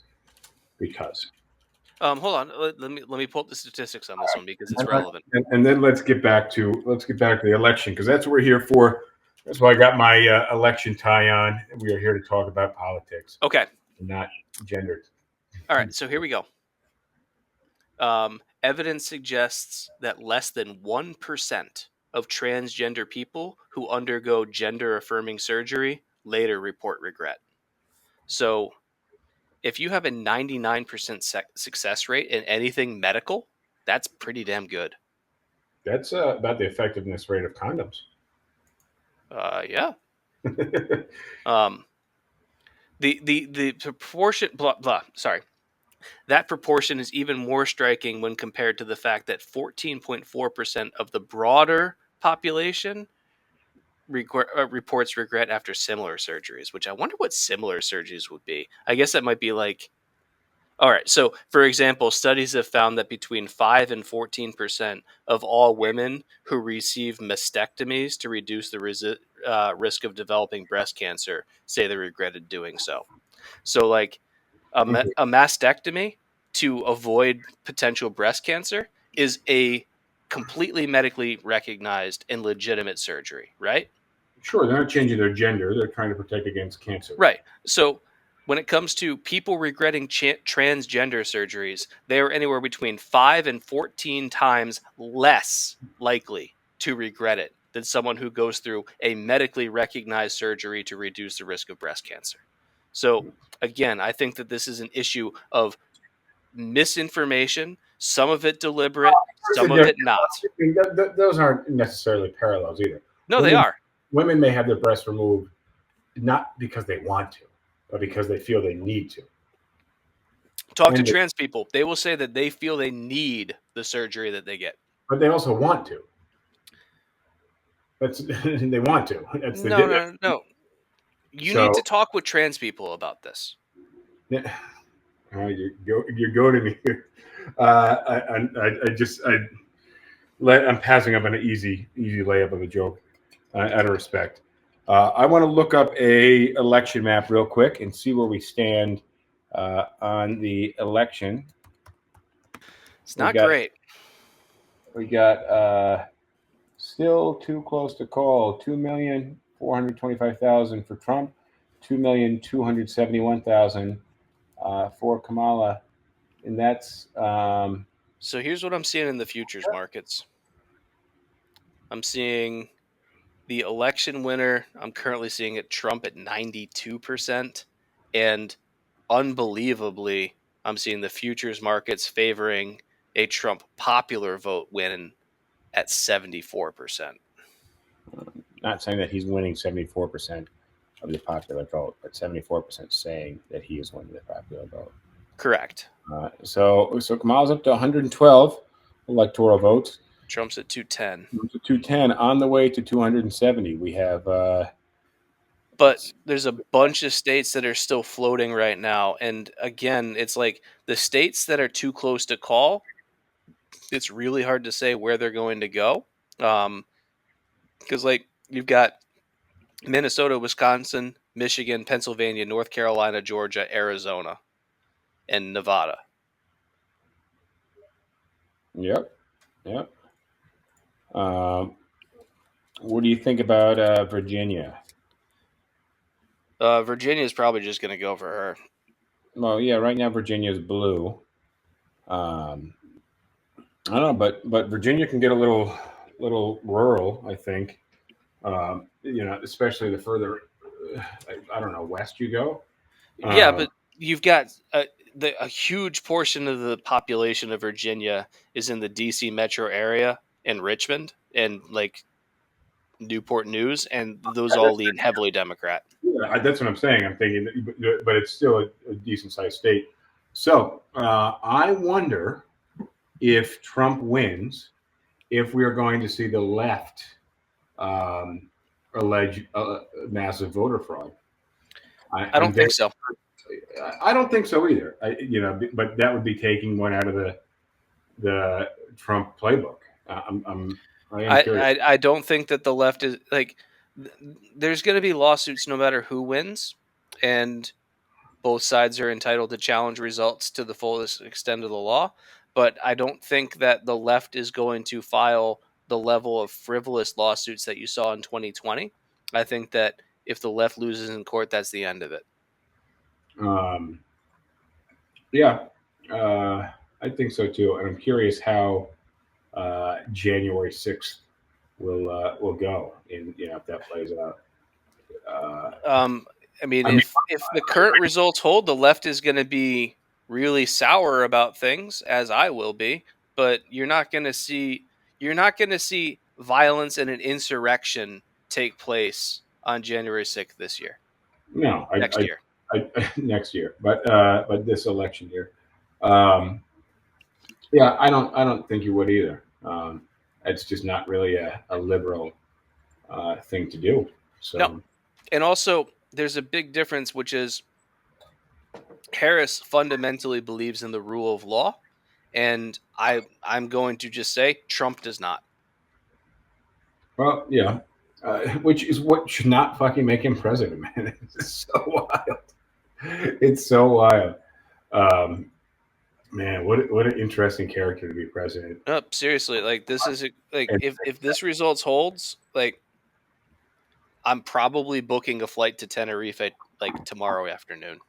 Not leaving tomorrow afternoon, but purchasing the tickets tomorrow afternoon. yeah, I mean, the thing is, what I was saying earlier about how people end up going back to relationships even after having a really bad breakup, and what happens is, you end up single, you get out of that relationship, and like you feel a little relieved probably, and then maybe you like try your hand at dating, but that always goes smoother in your mind than it does in application, and then you just have these kind of lonely nights, and you get an award at work or something, or something good happens to you, you don't have somebody to share it with, and then you start thinking, oh, I could have shared this with my ex, and we used Well, to be able to go out to lunch, and the days that I would win the awards and have good days, he would take or she would take me out to dinner, and we got to do this together. And all of a sudden, you just think about all the good things, and the bad things are almost just out of mind.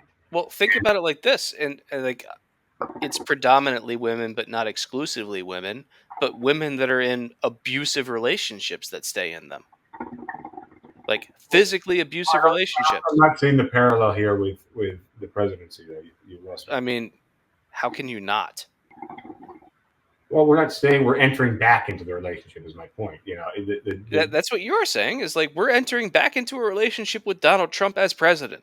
Yeah, but you're saying stay in. So what happened in this scenario No, no, is no. It's like women that have every reason to leave a relationship, and like men can be in abusive relationships too, but like more often than not, it's men that are the abusers, not the women. And women that stay in abusive relationship, even though they know they should leave. That's what Trump has done to the Republican Party, and of the based on what I'm seeing right now, this nation writ large. Um, well, listen, it looks so far like Republicans are winning the Senate. We got 48 to 37 right now. I just saw the map for the House there. It was similar. Okay, so we got 150 Republicans to 101 Democrats in the House. So in Virginia, so far, 50 for Harris, 48 for Trump. Michigan, Wisconsin, still too close to call. Projected winner of West Virginia, Trump. We saw that in the map already. We got New Mexico, which is looking blue. I don't know why they just don't mark California as blue already, but whatever. New Hampshire, Virginia, Maine. Um, New Hampshire is going to be red, right? Isn't New Hampshire typically red? No, It's not. no, they're kind of all over the place. Yeah, I thought New Hampshire was stay free or die, not kill the Right. squirrel. They're weird about things because yeah, there's a strong libertarian bend to New Hampshire, but that doesn't necessarily align with Donald Trump. Well, I mean, that's the thing about Donald Trump, man. If you think about the good things that he did, like, What good things did he do?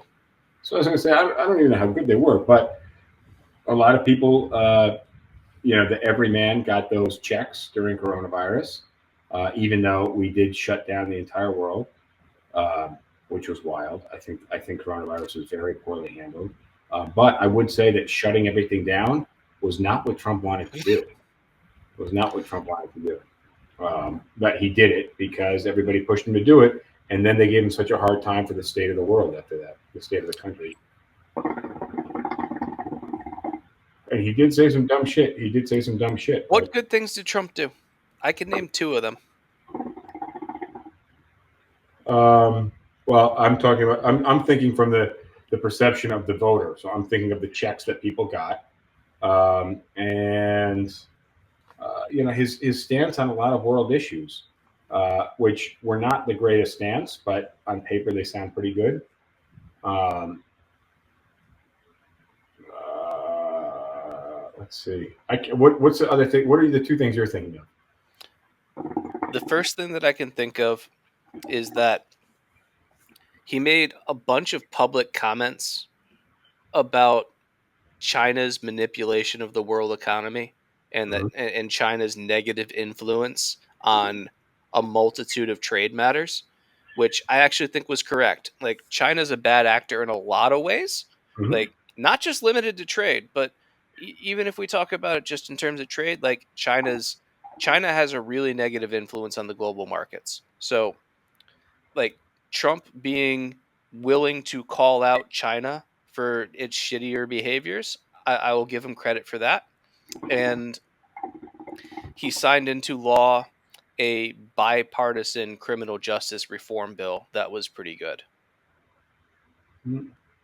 But he also did, as discussed in the last episode, a lot of bad shit. So Yeah, I'm not going through it again. polls to close soon: California, Idaho, Oregon, and Washington State. I mean, ultimately, it's going to come down to the 7 states that everybody's been talking about, the swing states that carry the difference between a win or a loss for either candidate. It's like Trump's ahead right now, 210 to 113, but that's meaningless because the states that matter are still not being called. Yeah. And we have a stupid fucking system with the Electoral College where, like, if Trump wins the popular vote, it will make his election far more legitimate in my mind. It won't make it any more palatable because he's still detestable in every possible way. But if he wins the popular vote, then that's less of an indictment on the Electoral College. Okay. Go ahead. Yeah, but the Electoral College is really outdated. We're not delivering votes on horseback these days. So, a question for you: when you were a kid, do you remember ever going places to pay bills, like going to the cable place or the phone place to pay bills? You remember doing that? No, I do remember having to go to the office. Like when I was in college, I had to pay my rent to an office that was down, like on the other side of town from where I rented. You couldn't mail it. Didn't make a lot of sense to mail it. What was it, 29 cents back then? It was more just like the inconvenience of having to buy stamps and put it in an envelope when it was the office was maybe 3/4 of a mile away from me. I mean, I don't know, if it was my family or somebody else, but I distinctly remember as a kid having to go certain places to pay bills. Um, just weird I don't things. I remember that at couldn't. I all. couldn't. I could not imagine in 2024 that if I wanted to pay a cable bill or a cell phone bill or a fucking you pay subscriptions for fucking everything um, these days, that for any of those things you'd have to go somewhere in person to pay. Yet to vote in the year 2024, you physically have to show up. Why? To verify your identity? No, you just have to tell them what your name is. You don't have to verify identity in I had many. to show my ID. Well, that's South Carolina. In New York, you just tell them your name. You don't have to. There's no voter ID law in New York. Well, I think we are due. I mean, the thing is, like, we got into this big argument. We talked about voting reform in that one episode. Um, but I mean, I just can't imagine in the year 2100, people are going to be lining up to fucking put in their votes at a polling station. There's going to be bomb threats. There's going to be people sweating. There's going to be long lines of people and their kids taking the afternoon off of work or not going in for their shift because whatever polling place closes, they got to pick up their kids from school. The idea that you have to go and stand in line and you don't have to verify your identity in many places, to me, just seems so backwards. It seems so backwards to me. I don't get it. The fact that nobody that not no one, but many people are not down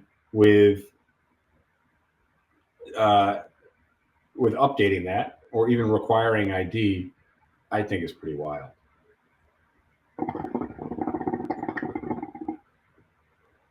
Um, it just does. All right, we're looking at Virginia right now, which 50% right now so far of counted votes for Harris, 48 for Trump. Biden, Shigeru, what do you have to think about all of this? Biden and Clinton won in Virginia the last two elections. So, I mean, I don't know who's watching us now. We got We got a comment for Shahir Abba. Well, I think she told me she voted Trump in one of the platforms here. I don't know how we're still on. We got restricted on TikTok, and somehow we're over the hour mark on Instagram. Maybe special. We're giving special privileges tonight because of the election. Still 48-37. The House is still 156-102, both in favor of Republicans. And the country right now is, let's see, Harris 113. She's up 3 points, and Trump still at 210. So we got a ways to go. We got a lot of votes to count. Michigan, Wisconsin, still too close to call. All right. Polls are closing in California. You mind carrying this for a sec? I got to take a leak. Yeah, that's all right. So the polls are closing in a minute and a half right now in California, Idaho, Oregon, and Washington. There's an asterisk next to Idaho. I don't know why that is. I do believe that, I think it was Georgia, we mentioned this earlier, that there were some bomb threats that were traced to an IP address in Russia, or I guess IP addresses in Russia. I don't know if there's more than one or not. Don't quote me on that. I am curious if we're going to hear more news stories about foreign interference in this election. But so far, it looks like it is a red country. You know, the Congress, Senate, both leaning red so far. It's going to be a. If you thought the last Trump presidency was rough, and you are left leaning, it's going to be a rough next 4 years by the looks of things. Here's the issue, I think, with a lot of people's politics is they boil it down to just a few issues that matter to them, and then don't take into account the entire rest of the country. You know, here in New York and New Jersey and the Northeast, it feels pretty liberal, but this is a very small portion of the country, and you have so many other people in the United States. It's a really big place. So, like, and I mean, obviously, neighbor to neighbor, even in New York, especially, people are becoming enemies. I think it's really weird that you would become an enemy with somebody based off their political inclinations. But I mean, to me, that's almost like you like country music, I like rap, you like pop music, this guy likes alternative rock, and you would hate that person for that. I mean, it does not make any sense. The 2016 election was much different. You know, I don't know. I feel like back then Trump appeared. James, your thoughts on this? The 2016 election, Trump to me seemed like so much of a dark, just like to bring destruction to the country. Now I feel like we went through 4 years of it. People who are afraid of him being the president are not afraid of him being the president anymore. They saw that he ran the country, and from many people's perspective, they were making more money. Business was better. That's utterly misguided. Crime was down. And that's another thing that we haven't actually talked about at all is the Republican stance on crime versus the liberal stance on crime.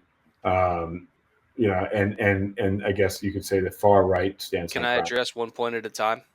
Well, I mean, it's kind of the point that I'm making though is just you have a spectrum of interpretation on crime. But yeah, go ahead. So,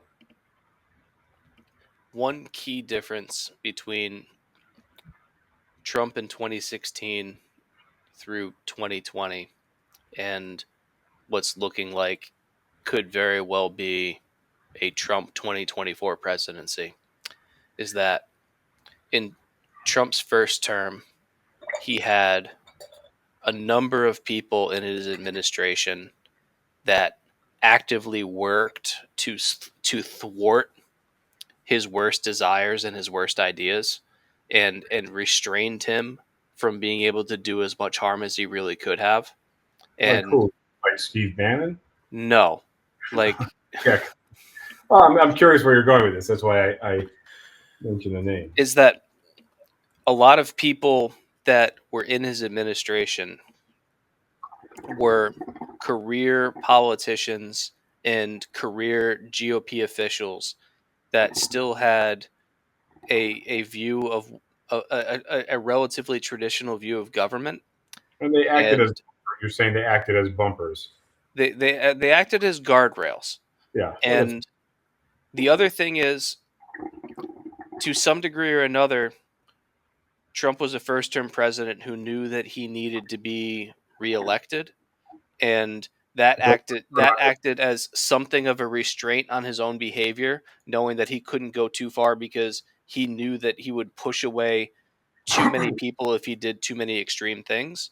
yeah, he With a needed to. Trump presidency in 2024, the people the people that were in his first administration that helped mediate his worst desires are not going to be there the second time. He's going to be surrounded by a cadre of enablers. He's also going to be further emboldened by a Supreme Court case that came out 6 months ago, giving him total immunity for official acts. So he's going to be unrestrained in terms of his exercise of presidential power, and he's not going to have people around him to tell him not to do it. He also no longer has to worry about reelection because he'll be in his effectively his second term, and he won't be able to run again anyways. So there's going to be effectively no constraints whatsoever on his power or how he chooses to exercise it. And that is why it will be so much worse this time around. And mark my words on this one. Like, an easy example, and I mentioned this, I said I wasn't going to rehash any of the things I said last Thursday, but I'm going to say this one.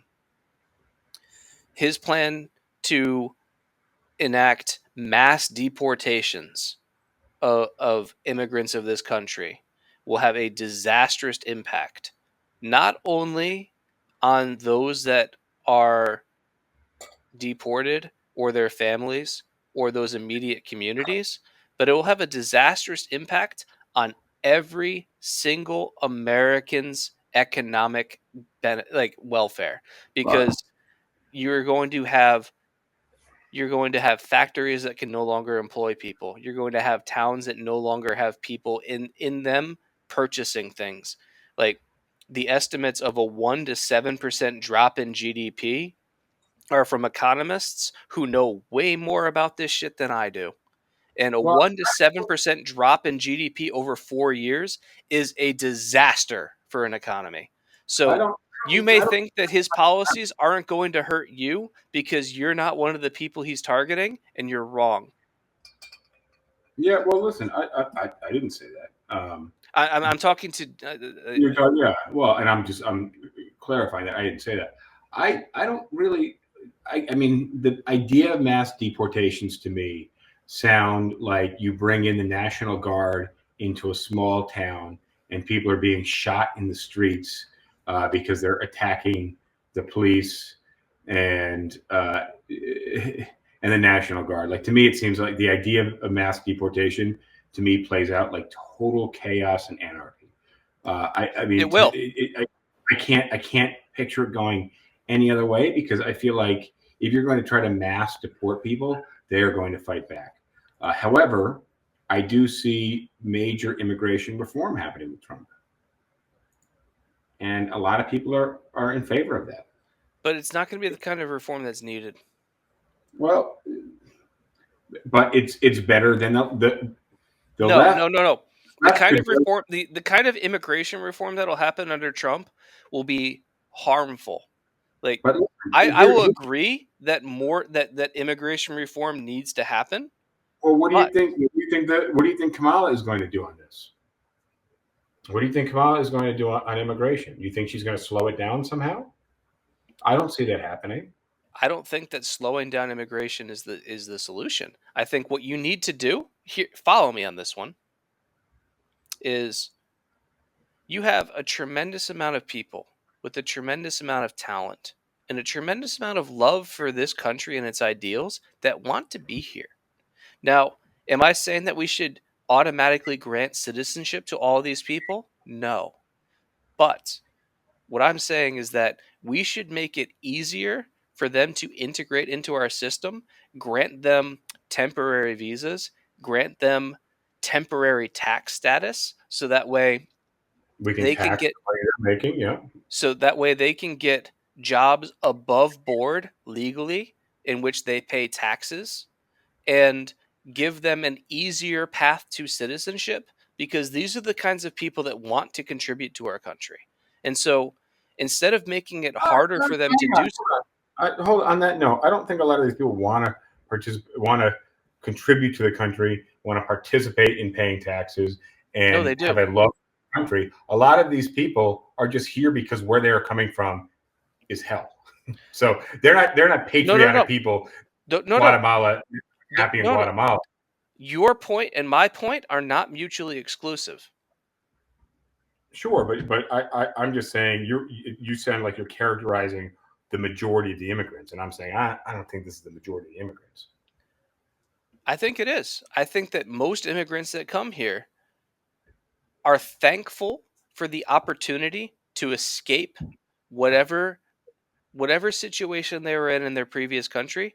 They are thankful and grateful for the kinds of things that this country can offer, and we should welcome that. And if they are paying taxes, then they're helping to give back to this country and contribute to their communities, because they're not just paying federal taxes, they're paying local sales taxes, they're paying state employment taxes, they're paying state unemployment taxes. All those things go to help whatever community they're in grow. And the fact that they're there and buying things that are locally made and buying things from local businesses helps stimulates local economies. And so by demonizing these people and driving them out, we are hurting ourselves. And I am not saying to make every single person that comes into this country automatically a citizen. They still No, need to you're go saying through having all the tests of the yeah. citizenship, the language test, all that other stuff. I But follow you here. but the system that we have right now is overwhelmed and inefficient. It is And if very you much overwhelmed, and the And if system you add more resources to it to allow them to process more people, and if you reduce the inefficiencies and you introduce other avenues towards legal residency in this country that may have a path to citizenship, but even if they don't have a path to citizenship, they are above board and legal and involve paying taxes, then that I, is better than the system we have right now. I think there's a bit of misdirection in the argument that you're making, because the counter argument, I think if we were to really discuss with somebody who was anti-immigration, they would probably agree that this idea of mass deportations and chaos in the streets is like kind of how that would play out. But I think their focus would be more so on limiting the number of people that are coming into this country. That's it. You can Limiting the do that. number of people that come into this country. You And can do that. and the fact that like New York City has all these luxury hotels that are being reserved for illegal immigrants, and these guys aren't like playing by the rules in the hotels, where like you take your used towels and put them on the floor or hang them up if you plan to reuse them, and not stealing Look, the what soap. you're discussing right now is a symptom of the inefficiencies and dysfunction of our current immigration system. Well, the So I immigration don't want system to talk about you the can't continue situation to that we stop. have right now. I want to talk about the two different visions that Trump and somebody like I would have, which is Trump says get all of them out of the country, and one of first of all that's Well, infeasible, and second that's harmful do not you know? only to the people Why but also to this country. Trump says this because the people that support Trump say this, and by Because him, they're not thinking about the matter critically, he gets their approval and gets their vote. but they're not thinking about the matter critically. Well, but that's not how we elect presidents. That's not how we educate people in this country to be critical thinkers. Unfortunately, Right, but what I'm saying is I mean, you're arguing a level of logic that is just not. is not going to be comprehended by who you're arguing with. Which, by the way, looks like it's going to be Nevada and Arizona, North Carolina, Georgia, Pennsylvania. Pennsylvania right now is so we got the votes in for California. That's 54 electoral votes for Kamala, bringing her at least to a more realistic. She's getting a little closer here. She's at 179. Donald Trump is at 214. It does look right now like Pennsylvania is leaning red. Trump has got 51% to Kamala's 47%. And I saw Pennsylvania going Trump, so I see it continuing that way. And that is 19 electoral votes. Michigan is pink right now, leaning Trump, 51 to Kamala's 46. That's 15 more electoral votes. Wisconsin with another 10, 50% Donald Trump, 47% Kamala Harris. Minnesota, another 10, 60% Trump. Oregon is 8. I don't see how many Nevada is. Arizona is 11, leaning Trump. It looks like Kamala Harris is winning 52 to Trump's 45 in New Mexico. And Georgia is a state I think is going to go red. I thought all along is going to go red. And I think I think the Democrats put a little too much faith in Atlanta and just kind of counting the black and brown vote in their favor. And I don't think that's so much the case. I know a lot of black, brown, Hispanic people that are supporting Trump this time around, who did not support him the first time around. What do you think about that swing, James? What swing? The swing that the black and brown vote was against Trump in 2016, and Biden didn't have as much of it as he would have wanted to, and I don't think Kamala Harris has that. In addition, I think the fact that she is a woman of color, she would probably just kind of assume that she's going to get most of the black, brown, Hispanic vote, and that's not what's happening. I think they didn't lean into that as No, much. they're still going to get a majority of the Well, it's still going the to get the black majority, but look the at minority vote.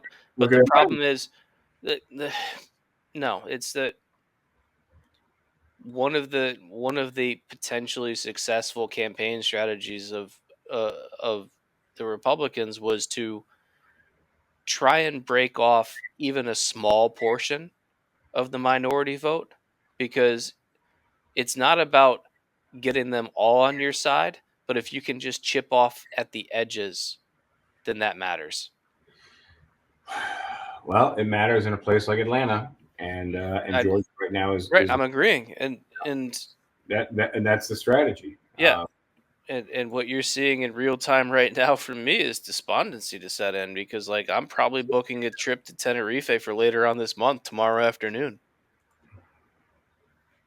Well, all right, Senate 49 Republican, 39 Democrat. Yeah, with a bunch uncalled, but with a bunch on call, but they need 2 more to have the majority, and it's gonna and here's the thing, and here's why, like, I'm not Republican either, is because that scares me. Like, the idea of having a Republican Senate, Republican House of Representatives, and a Republican president, to me is like, it's just scary. Can we bring Shahira Abba on? I just saw all these comments. Well, if she wants to click the link, it's in my Instagram bio. If she wants to jump in here, because I don't know what she's referring to here. I don't know what she's. If you guys are interested in joining Texas Guy, Jane, Giorgio, Lisa, if you guys are interested in joining, you have to click the link in my Instagram profile under Justin DiGiulio, and that will bring you into the waiting room here, and then we'll size you up. We'll look at you. You can't see us. Actually, can you see? Can you see what's going on in the waiting room? I think you can. No. Oh, you can't. All right. Well, we can see you. You can't see us. House of Representatives: 112 Democrats, 162 Republicans. 218 is needed in total to have the majority. Delaware, Kamala Harris is winning. Is that even on the map here? That's already, yeah, already blue on my map here. Yeah, New York. Let's look at New York here. New York is actually a mostly red state if you just look at it geographically. It's Yeah, just but that that's such a you have like land, Buffalo, dude. Rochester, Land Syracuse, doesn't vote. Albany. I know. I'm just saying the state is almost all red, except you have Buffalo, Rochester, Syracuse, Albany, and New York City, all blue, and that's where the population is.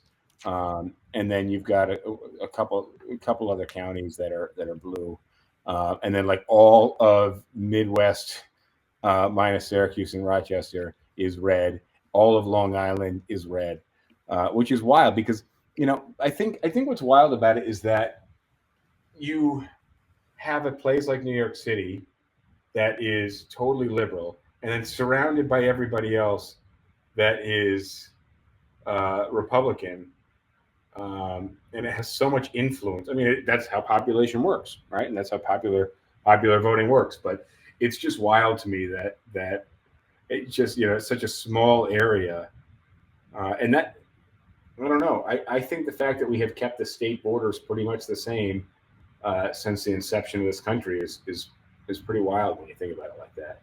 Like, I mean, now election districts and things like that, that's a little bit different, but um, I don't know. I think this is going to sound fucked up. Maybe it's a couple of drinks, but it leads me to believe in like the demise of the United States. Well, that's what we're looking at in real time right now. It kind of is. It's just you have so much controversy and divisiveness happen. Like this is the thing that I hate most about Donald Trump is, and listen, I don't like the Democrats, especially the liberals. Um, but the biggest issue with Donald Trump, outside of him being the Antichrist in some people's minds, although not the religious. No. Actually, I think that he fits the biblical definition of the Antichrist pretty But hey, closely. no, I mean, you may think he's the Antichrist, unless you are religious, then you probably did vote for him. But the point that I'm making is he, even if you like him, you have to recognize how fucking divisive he is. And you might like somebody's policy. Like you might have a good friend that like you agree with and want to hang out with because you get along so well. But then being with that friend pisses off every other friend, and then you have no more friends. Yeah. Like that's literally what Donald Trump is. He's your one friend that like you get along with on everything because That everybody else fucking hates. that's literally his playbook. He's like, oh, all the voters want this. Okay, I want this too. But then no one likes you you know because you're friends with this guy. And I will give it to his credit. He doesn't flip flop on a lot of stuff. So he flip flops on stuff all the time. He not, just not the big issue. no. He lies he lies so frequently and so effectively that it's just impossible to say when he's flip flopping about stuff because he has no real policy issues besides racism. I don't think he had. But that's the other thing is there's a version of there racism has changed so much over the years. Not with him.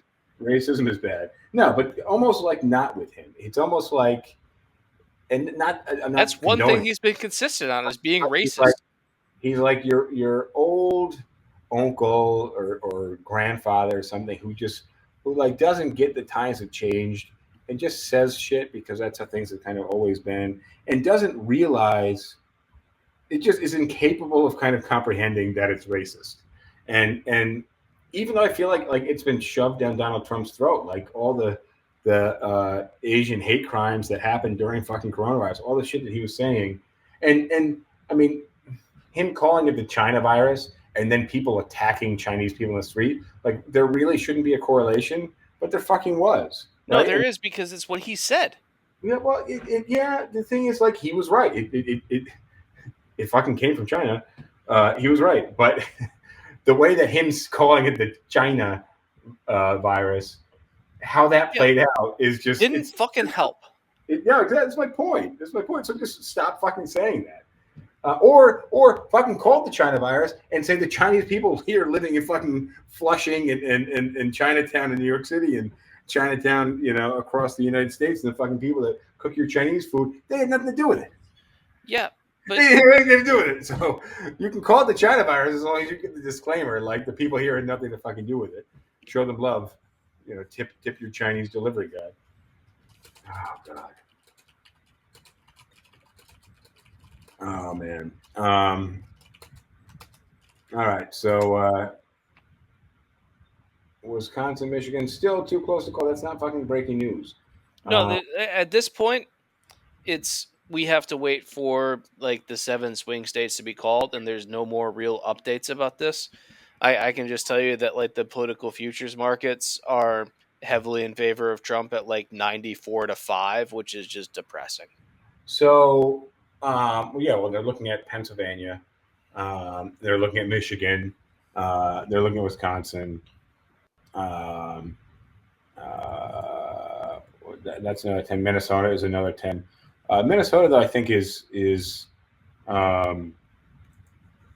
Minnesota is generally Republican too. So, we just got shut off of something here. Oh, we are off of Instagram. We just ran out of battery there, so that's the end of Instagram. I want to. I just want to check on my friend here in Wisconsin to see how she is doing. My friend from the blocks. Got a lot of people saying they voted here.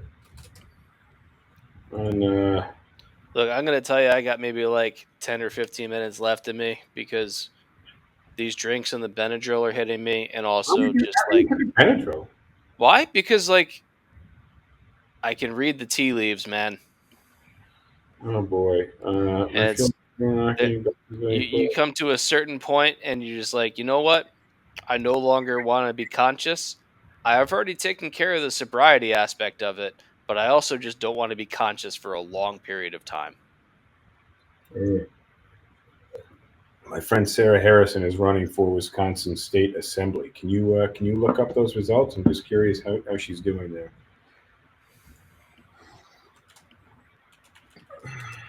Man, I was getting ready to pour another drink here, and you're ready to go to sleep. It's. I haven't slept. When are you both on next? Oh, so Shahira said she can't come on because she hasn't slept. James is taking not a no dose. What do you call it? A definitely dose. A Benadryl, which is his way of knocking out here. Washington State is going to Kamala. We kind of knew that already, though. That brought her up to 165. I thought she was higher than that. I thought she was 174 on the Google map here. 187 on the Google coverage. 2 Trumps, 230. Let's see. Let me see if I can look into Wisconsin here. Check out Sarah.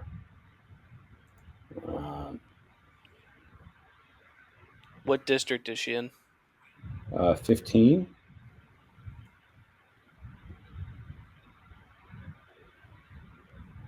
She's pretty far behind right now. Oh no. 59.4 to 40.6. Oh, no. Oh, that's not nice to hear. What are you looking at for that? I already closed it out. Sorry.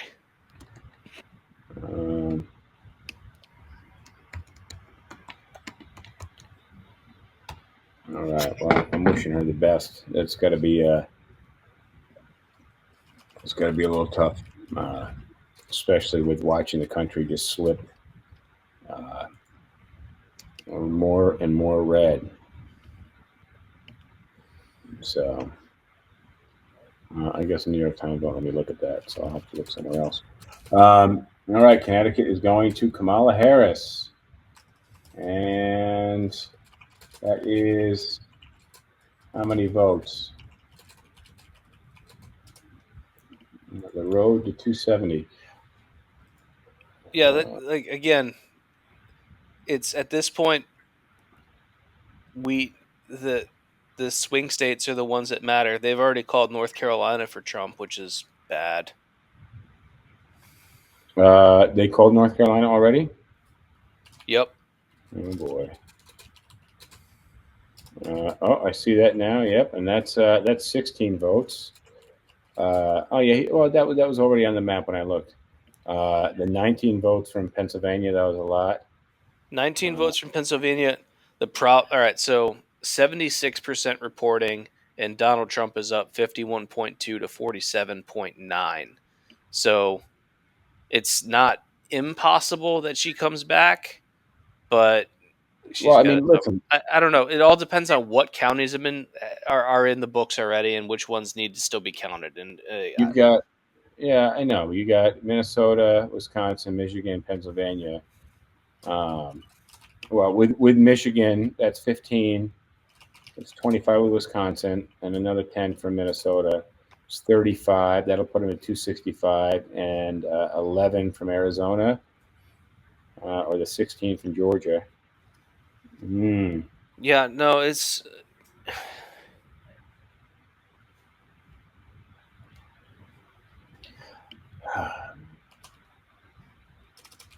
Yeah. What a. no. I got like maybe like 5 minutes at this point because like I'm kind of done looking at this. Is I'm probably going to close down all of these things, finish my drink, play a rack of pool, and go to sleep. Let's see. I'm looking at the 98% of votes counted in District 15. Oh boy.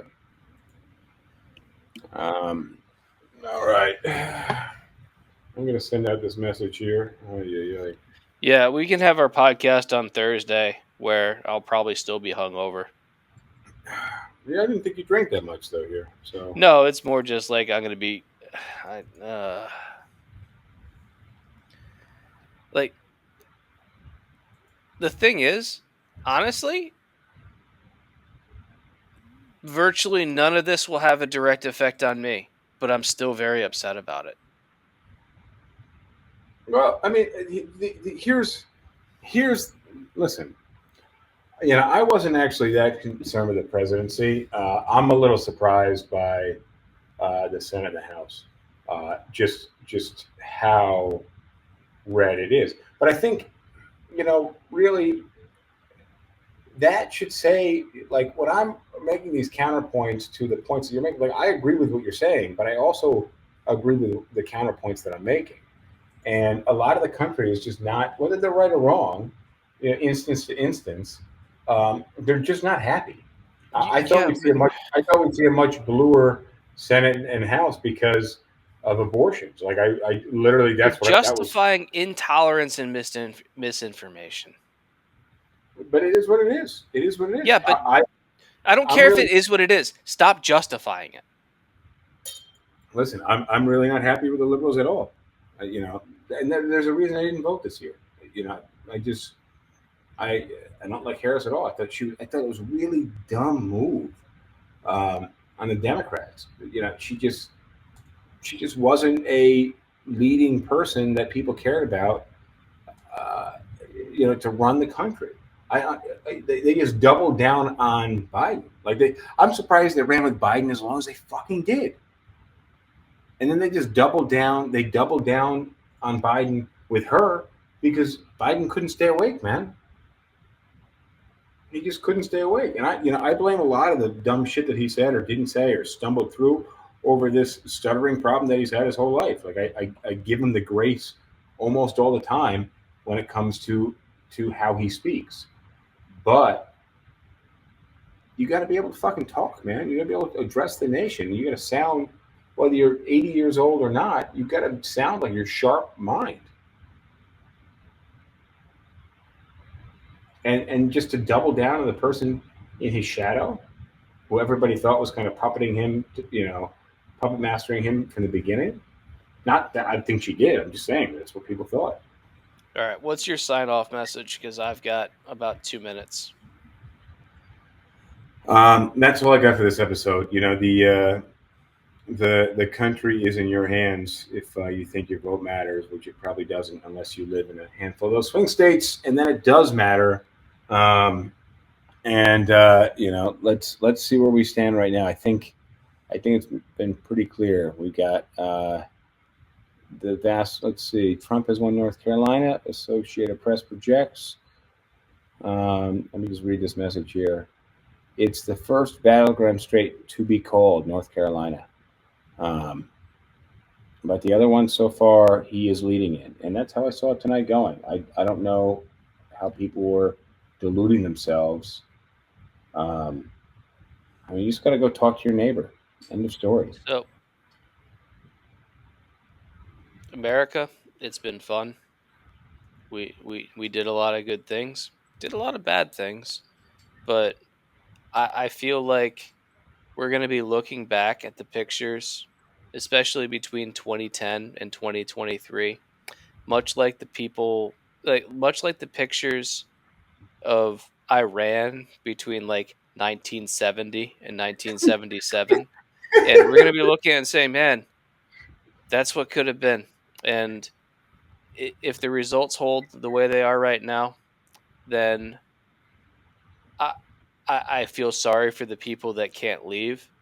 But thankfully, because of a variety of privileges, I am one of them, and I will be tearfully watching the decline of America from some foreign country. And maybe I'll come back, maybe I won't, but you guys had your chance and you chose wrong. And I'm sorry for that.